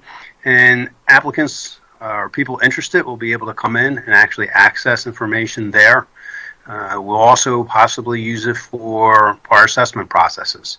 So what we're hoping to do is really have a much more of a presence all around the communities, trying to recruit individuals who are really interested in city employment. And we're going to be working on that strategy as we move forward. This will also enable us to reach out to local universities and also the local schools in the area. Thank you so very much. Well, thank you. Madam Majority Leader, I apologize. I just wanted to ask if I could be put in the queue for the third round as I'm doing school pickup right now. And I thank Mrs. Cagney for his response, Madam Majority Leader, but I look forward to receiving that data that was requested, because I really feel as though we need to have a robust strategy with the school district, with our other partners, to create pipelines to city employment, knowing the retirement crisis we'll be facing with amongst our city government employees. So thank you very much, Madam Majority Leader. Please put me in the third round. Thank you, Council Member Gilmore Richardson, and that is noted for the record. You are in queue. The chair recognizes Council Member Sanchez. Thank you very much. And let me just keep that line of questioning from Councilmember Catherine Gilmore Richardson. As departments come forward, I know we're making a lot of investments in departments, and we're going to be staffing up. And one of the questions that I want all departments to be prepared to address is sort of like, how do we make sure that in this staffing up, we're providing real opportunities to diversify our staff? Because as much as I want the libraries fully funded, I also want to make sure that we're hiring ethnically diverse, culturally competent people to be able to provide the type of programming the distinct neighborhoods need and deserve. So that'll be one of our questions. And obviously we need the personnel office to be, fully staffed and have the capacity to provide that support to the departments, as the issue is always, the HR office, the list, the testing, the staffing up as it relates to that. So thank you, Council Member, for that. Want to get a question at Jim, at your level, conversation around the capital program. We have a $12 billion capital program.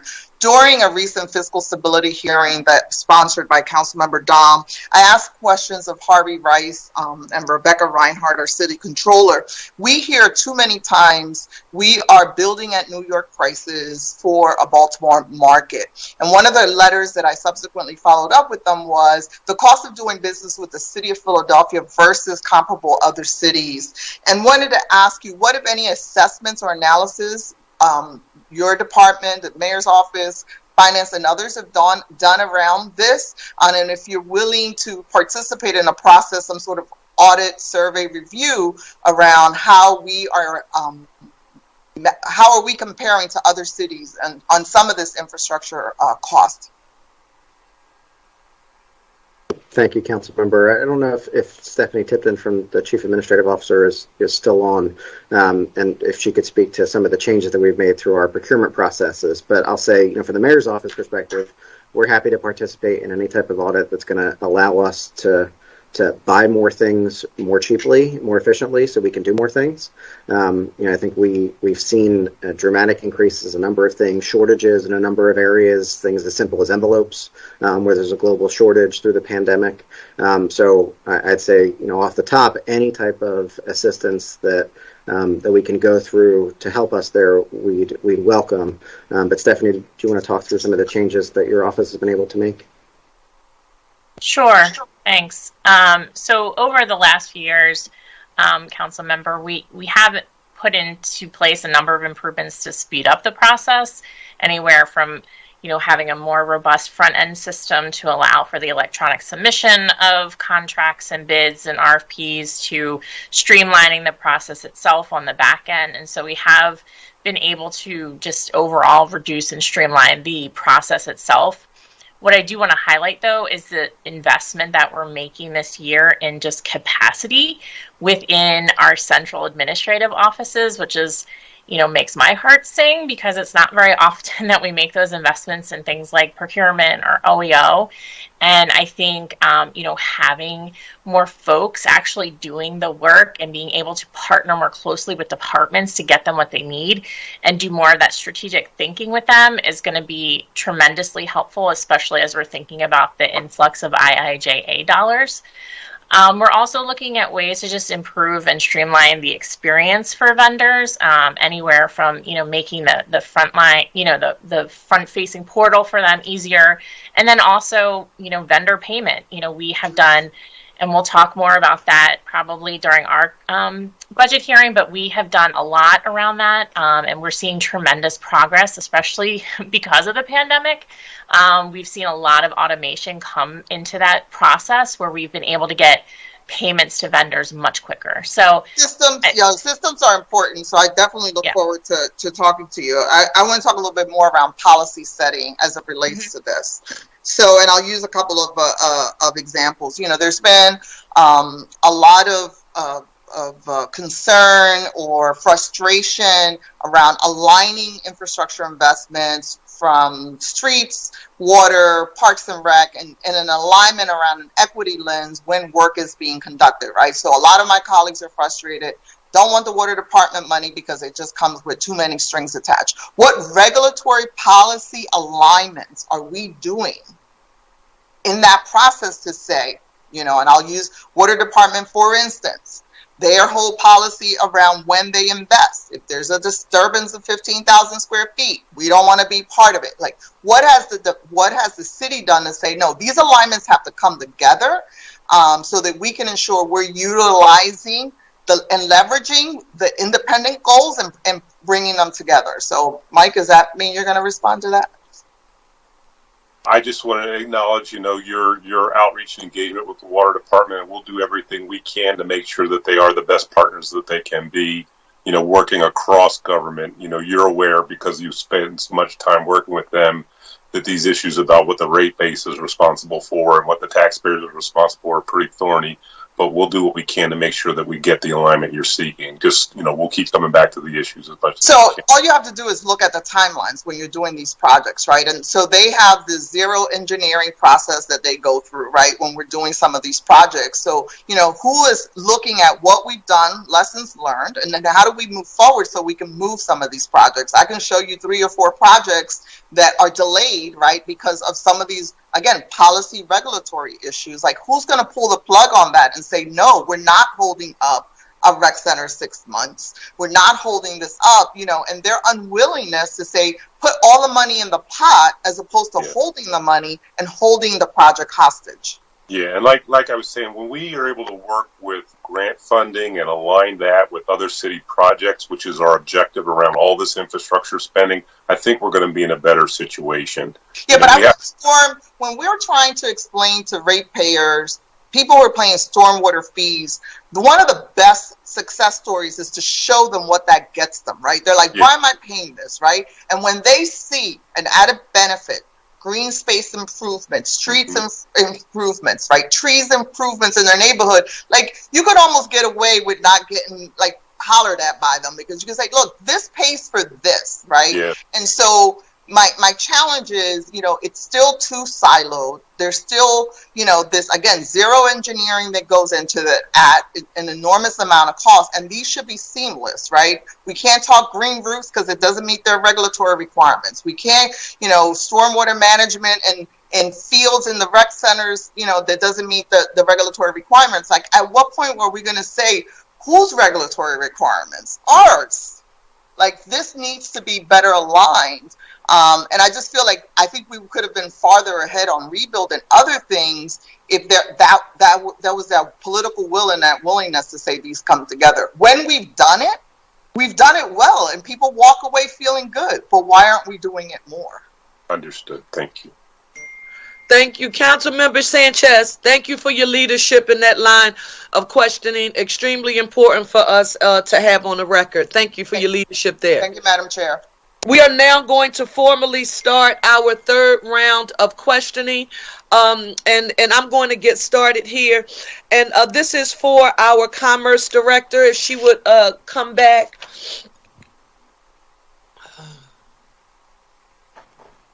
Hi. And hello, Ann. How are you? Hello. I'm well. Thank you, Councilwoman. How are you? It is great to see you, and I look forward to meeting you, whether virtually or in person, very soon. Hopefully in person. I specifically want to go back to your comments regarding neighborhood commercial quarters and small businesses in particular. They have a very long track record of being a strong advocate for neighborhood-based commercial quarters, small businesses in particular, and particularly black and brown small businesses that are in existence in neighborhoods. While I was pleased to hear you talk about or speak from a neighborhood focus, I specifically want to talk about an industry that has not recovered from COVID, and I was shocked when I met with them. I actually met with them after a 5-hour hearing that I hosted here in council on public safety and neighborhood commercial quarters. And that is, I heard from a gentleman named Darrell Thomas and a young lady named Ann Turner, and they represent a group called the Pennsylvania Professional Image Alliance. And these are hundreds of black and brown small neighborhood based, not chained, barbershops and hair salons across the Commonwealth, but the city of Philadelphia in particular. And a striking stat was that 40% of them closed and have not reopened. I am going to be holding a public hearing during this budget process, specifically focused on this issue of neighborhood-based and minority-owned barbershops, beauty salons, how they were impacted by COVID, and what very specific remedies that we can offer as a city to support this very fledgling but important industry. And I say that with Councilmember Jones in mind, because he constantly reminds us that our hair salons and our barbershops do more than make us look nice. They are safe spaces in our community. They provide a valuable place for gathering. And so I wanted to know, Councilmember Squilla, go on mute, Councilmember Squilla. Thank you so much, sir. I wanted to know if you could, if you will, tell us about any special supports that will be available for that particular industry. Just full disclosure, I've had meetings with the administration about this issue specifically. I know it's on their radar, and they've had conversations with senior members of the Commerce Department staff, but I'm going to be laser focused within the department on this issue along with several others, and wanted to see if you had any comments for the record. On that particular industry, I know we had set up a relief fund, I believe, during COVID to help the barbershops and salons who were, obviously everybody was affected during the pandemic, but in particular they were. And there was a relief fund set up. Obviously that doesn't keep them open and restore them to pre-pandemic levels. And we look forward to the conversation with you about that, and we'll certainly be more prepared for the hearing to answer those questions. Listen, thank you so very much for your response. And I want to state this on the record. I didn't get it initially thinking about this. Councilmember Sanchez, Squilla, Green, and I can't remember who else was a part of that when we were actually working on the emergency transfer when COVID first started, when we were one of the first in the nation to set up a fund to support our small businesses that have been impacted by COVID.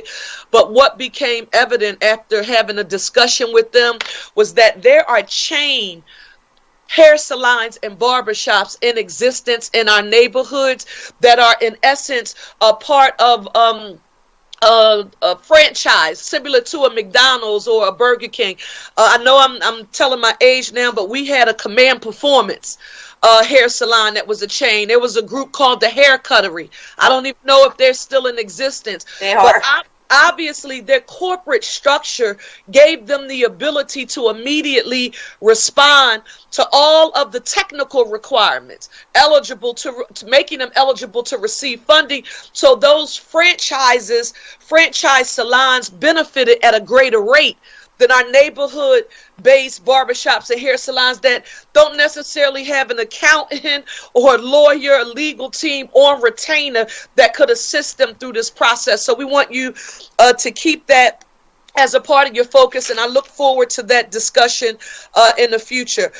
In addition to that, I wanted to say a special thank you to Councilmember Catherine Gilmore Richardson for keeping the issue of workforce development alive. It is extremely important. When I heard Councilmember Dom talk about the number of low-wage jobs that have been created in our city in comparison to those positions are earning $100,000 and more, I thought to myself, wow, that is great. But even if we are creating those positions and they are readily available, we're a city of eds and meds, biotech, and in the sciences, unless our workforce development is directly connected to those higher wage earning positions that are growing in our city, it becomes naught, and then we don't have a workforce prepared to assume the roles and take those jobs that put people on the path to self-sufficiency. So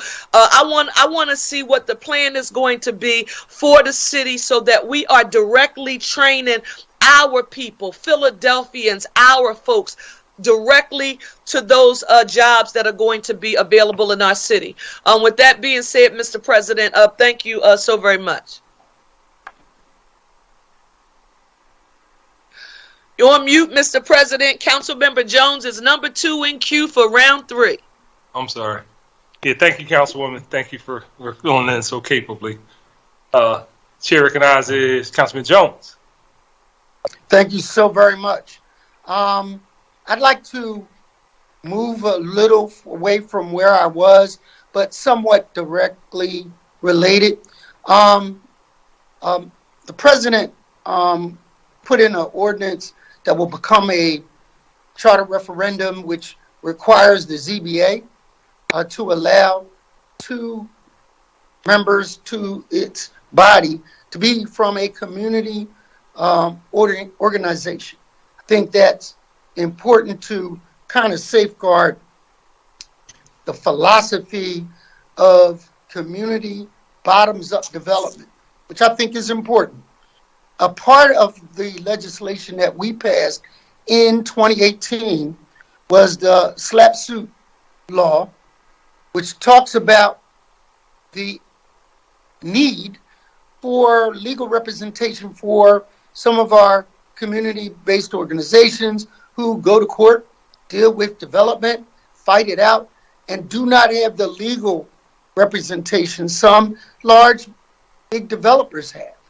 And we passed that bill, creating a need for a fund to be developed so that those individual community groups would not be put out of business, would not have to file bankruptcy, would not have to go into their personal finances to create good government neighborhood zoning policy. We did that in 2018, but we have yet to see that fund developed and utilized. Can someone tell me why?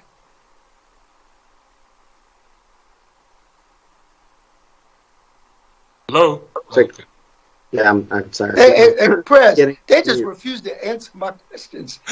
A long day. Oh, no. Long day. We got 6 weeks of this, so you might as well answer now. Long process. I'm not sure if Ann Fadulin, our Director of Planning and Development, is on. If she'd like to jump in.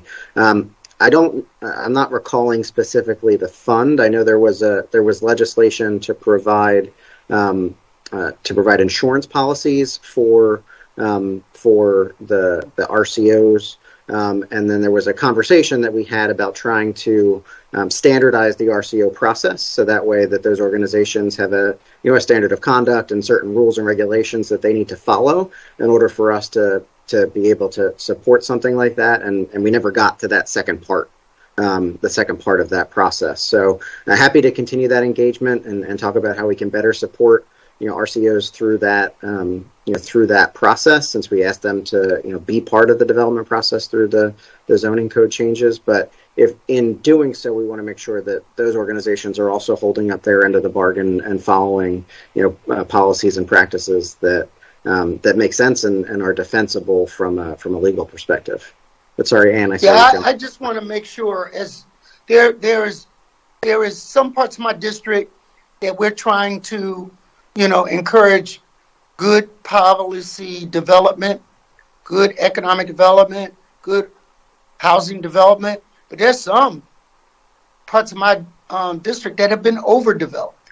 And to go into the good fight with some of the big developers who have really powerful law firms, they're exhausting their funds and are legally liable personally for some of the things that they represent on behalf of the community.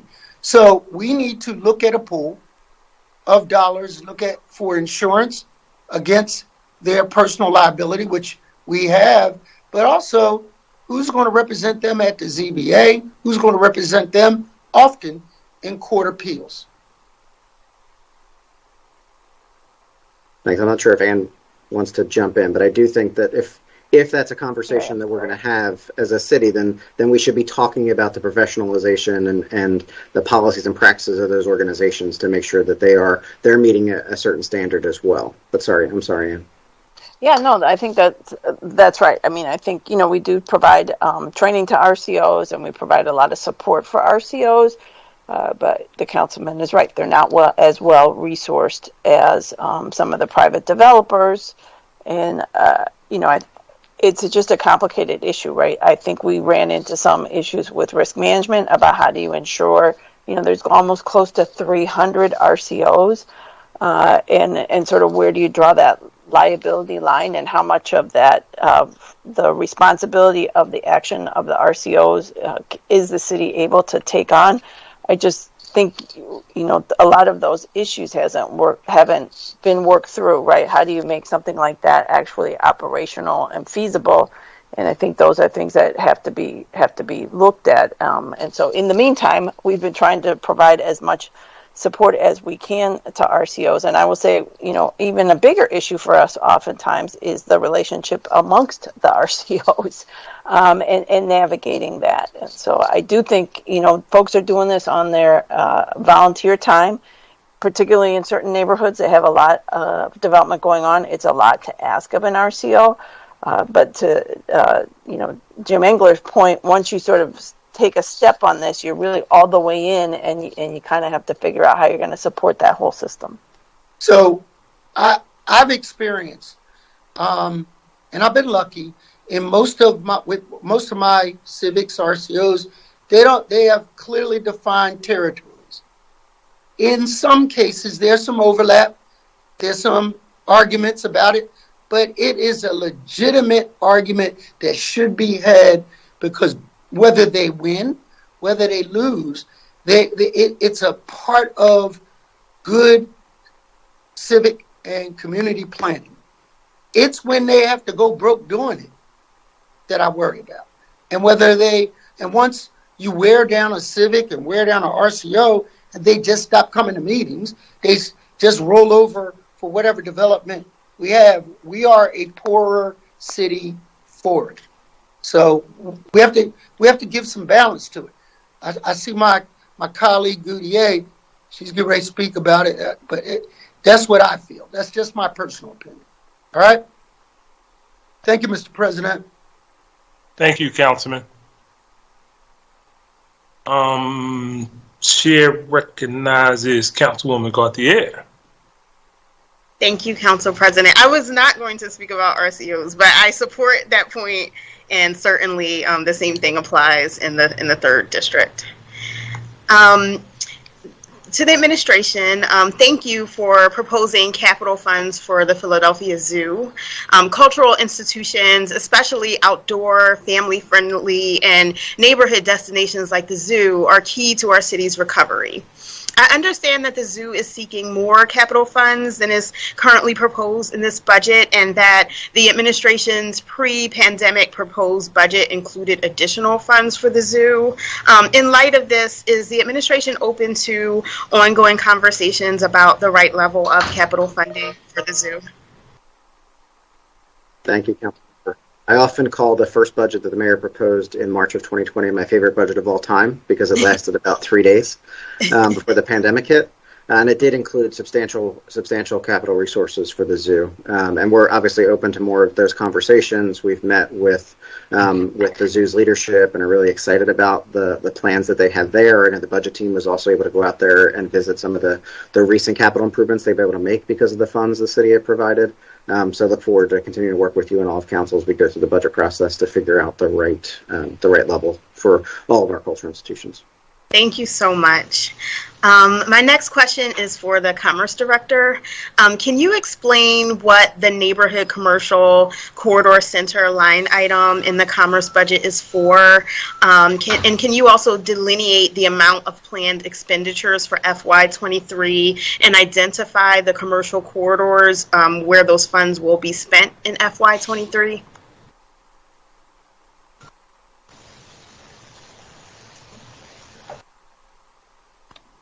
I apologize, Councilwoman. I did not hear your question. You froze on my screen, so would you mind repeating it? I apologize. Oh, no problem.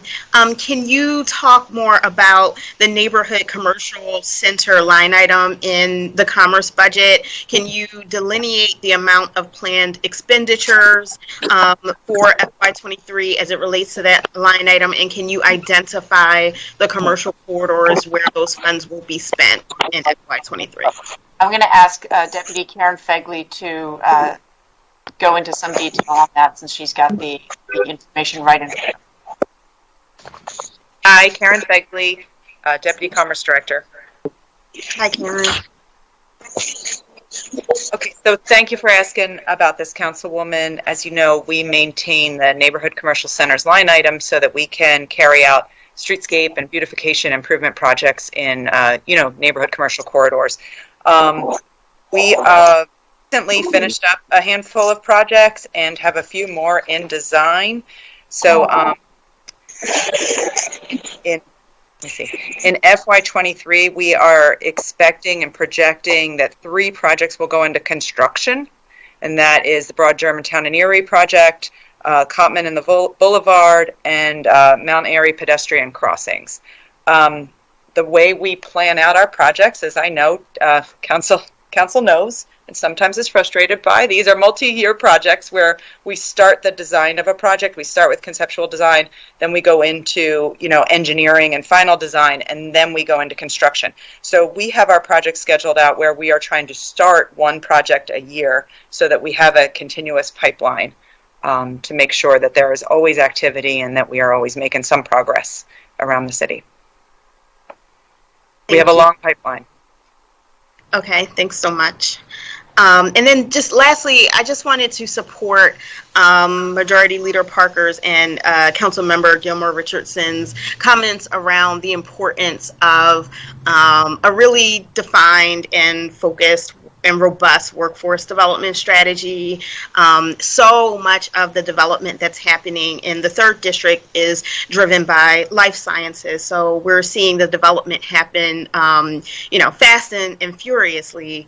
But I can't help but think that we do not have the corresponding workforce development strategy that will help to get people in our neighborhoods into those jobs. And I have the sense that, within many life sciences companies, there are pipelines where people don't necessarily have to have a degree or a PhD, but with some training, they can make a family-sustaining wage. And I just feel like if we don't figure out what this strategy looks like right now, the train is going to, pass us by like it does with so many other industries, especially when we're talking about our most vulnerable residents. So just wanted to be on record, just expressing my support for that important issue. Thank you. And I'm done. Thank you, Council President. Sorry, if I can jump in there really quickly, Councilwoman. I just want to let you know that actually this morning, staff went on a tour with Community College of Philadelphia, trying to work with them to identify a training facility, because you're exactly right. Right, the impression about life sciences is that everybody's got a PhD biotech degree, and that is, yes, is that, but there's also a majority of the jobs are lab techs. And we could definitely jump on that and train that workforce and get, I think the goal, frankly, is to have the best delivery service in the country to train that workforce and get those jobs. And that's how we're going to really attract the life sciences here and get those quality jobs. And in particular, those are exactly the types of jobs that our residents can be trained for. They don't necessarily need, a higher degree and all these other things. And so we've been doing outreach with the high schools, with CCP, with other folks. We've actually been working with Pittsburgh to sort of have a joint, how do we attract this industry here together? But staff development is going to be the key. And look forward to working with all of council and the administration on that to further our efforts, because I think you're right. This is a huge opportunity for us. So thank you. Thank you so much. I'm excited to hear that and look forward to supporting that work and participating in it. Thanks.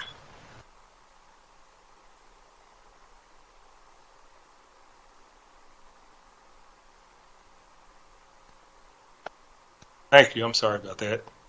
Thank you, Councilwoman, and thank you, Ms. Verdulin. Chair recognizes Councilwoman Gim.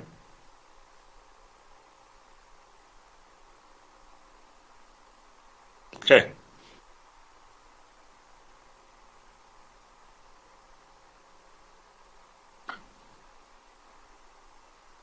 Okay. You hear me? I can hear you, CP. Oh, I'm sorry. I thought it was me. Chair recognizes Councilwoman Gim. You hear me? Not Councilwoman. You're not here. Not on. Okay. We'll go to Councilwoman Gilmore Richardson. Okay. Well, thank you so much, Council President. I wanted to thank my colleagues, our Majority Leader, Councilmember Parker and Councilmember Gaudier, for talking about workforce development, which is something we all know that I deeply care about. And I wanted to circle back to workforce development, because I've been having a number of meetings over the last year about this and just about our overall labor market forecast, both in the short term and in the long term, and how we are creating meaningful partnerships to really ensure that we can either reskill or upskill or provide skills to Philadelphians so that they can get into some of these positions. And I will be honest with you, I have found that most everyone means well. And I know they are doing the very best that they can. But if we really want to make a sizable dent in this issue and provide not only skills but opportunity for a number of Philadelphians in a number of these industries, we have to be intentional about this work. And so what I found is that a lot of folks will say we're doing internships and we're doing career exposure, and we're really, we're doing $15 an hour internships, and that is all wonderful, and I think it's great, particularly for career exposure. But if we really want our residents in these jobs, we have to create direct pipelines to these employment opportunities. It's not going to happen by happenstance, and it will not happen if you hope and wish that the companies will create these pipelines. We have to do it in partnership and together. And so I want to start internally from a city perspective and then circle out to working on a more external strategy around actual partnerships the city is developing with educational institutions and workforce development organizations to create pipelines into city employment. And if you could provide me with a detailed list of partners as well as the outcome of all of these programs. And then your testimony states that your office will work with city departments to develop tools to track and improve diversity in hiring, retention, and promotion. Can you speak about these tools, how they will be implemented, and how transparent your office will be with City Council around the results? And finally, How is your office planning to work with the incoming superintendent, Mr. Watlington, to align the school district's curriculum so that our young people are prepared to begin careers with the city of Philadelphia? I've worked with these offices since becoming a member of council and previously, but I found that we have to take a real hard look at those 130 programs so that we can ensure they align with the opportunities we know will be in the city of Philadelphia. And I don't want to take up all of my time because I have another question. So I'll say that we're happy to provide all of that information to you, Councilwoman. I think one of the prime programs I would mention is a partnership between CCP and LNI for inspectors, which I know is an issue that you've raised a couple times today and is an area of focus. So I think building out that partnership. I did let a couple of the education folks off the call because they had another meeting. So that I think the partnership with Dr. Watlington coming into the school district, we're looking to build on. And I know there's other folks here that could jump into questions, or if you want to just take it offline and we can bring it up again, we come back for individual departmental hearings. Okay, well, we can take that conversation offline since the education folks are not here, but I wanted to get that on the record. Also wanted to quickly say that I am supportive of the efforts for capital improvements at the Philadelphia Zoo, and wanted to ask about the film office because of their residual impact for the city. What is the current funding in this proposed budget for the film office?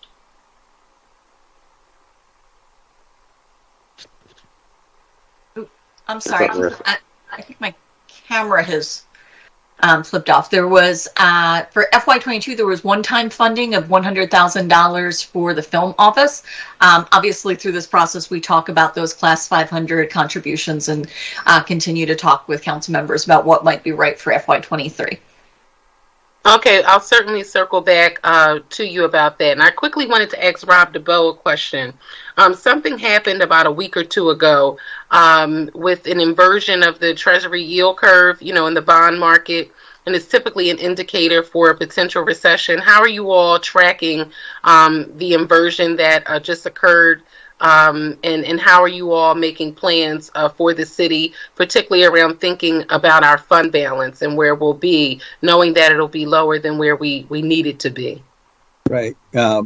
So I'll get this wrong, but yield inversions have predicted something like 12 of the last 6 recessions. So it's an indicator, but it's not always right. It's saying that the bond market thinks that the Fed is going to jump up rates in the short term, and in the long term, those rates will have gone down, so that you're paying more for short-term interest. So it's one indicator that the markets are worried that that there'll be a downturn, and so it's clearly something that we need to keep laser focused on.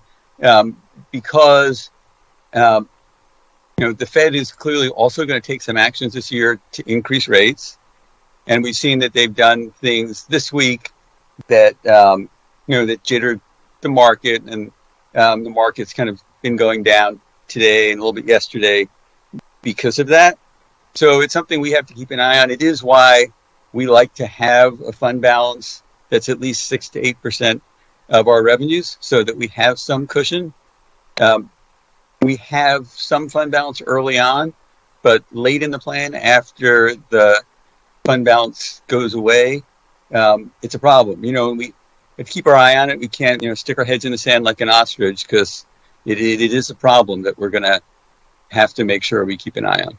Well, the reason why I bring it up is because typically in the past, when we've seen inversions in the yield curve, we have not had the confluence of activity that we see now, with record high inflation, with the job market being where it is, and difficulty with hiring, and just everything that we've seen go on, even in the real estate market. All these activities are happening at the same time. And my concern is, if you look at the 5-year plan as proposed, I don't know that we have enough in the fund balance to protect the city from anything that may or may not occur, particularly if borrowing costs are higher than what we thought they would be at the onset of this plan, or even in the previous fiscal year. So I just wanted to put that on the record as something that we have to continue to look at as we move forward. Yep. Thank No, you, Council President. I think that's a really important point. I think, low fund balances really have dogged us for a while. We do try to put things like the recession reserve in to give us, a little bit of cushion. We are able, at one point during the plan, to put money in the budget stabilization reserve fund. So there are some other things in the plan, but I agree with you that is something it's a major concern. Okay. Well, thank you very, very much. And I'll certainly circle back to you about that. Okay. Because that just happened about a week and a half ago. Yeah. Okay. Thank you, CP. Yeah, thank you. I want to follow up on that conversation a little bit with the councilwoman with respect to the low fund balances. I was going to kind of let this go, but since it came up, this whole notion of putting $300 million in operating dollars in capital in the 6-year capital plan, why are we doing that if we're concerned about low fund balances in out years? There's $60 million that we want to use as matching funds for the IAJA. And so we have kind of competing constraints on our financial condition. Another one of the issues we face is that we have high fixed costs.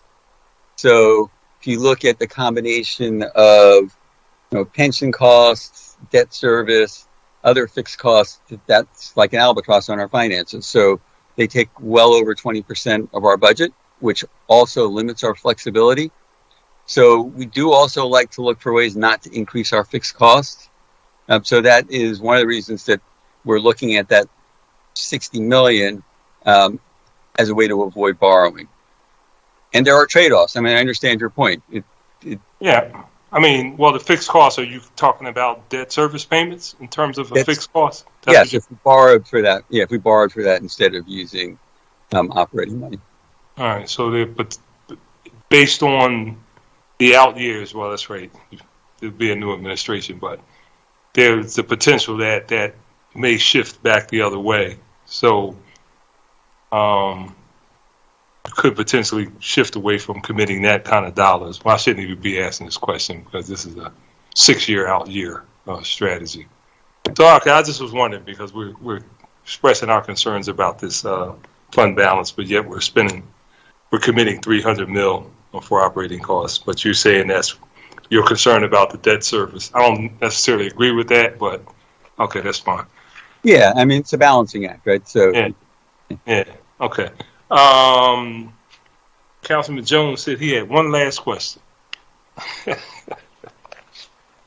My last question is, I appreciate under the capital budget that you are looking at our facility in the 39th district to renovate, but I would have to question why the 5th and the 19th aren't being looked at this year to upgrade. I think I recall, doing graffiti in the cell block back then. I bet it's still up on the wall.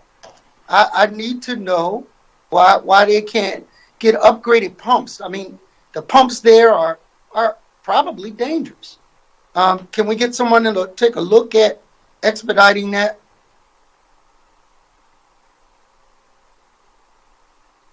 I'm not sure if the public property commissioner is still on. They don't like my questions. Yes, we've been looking at it. Trying to tell you.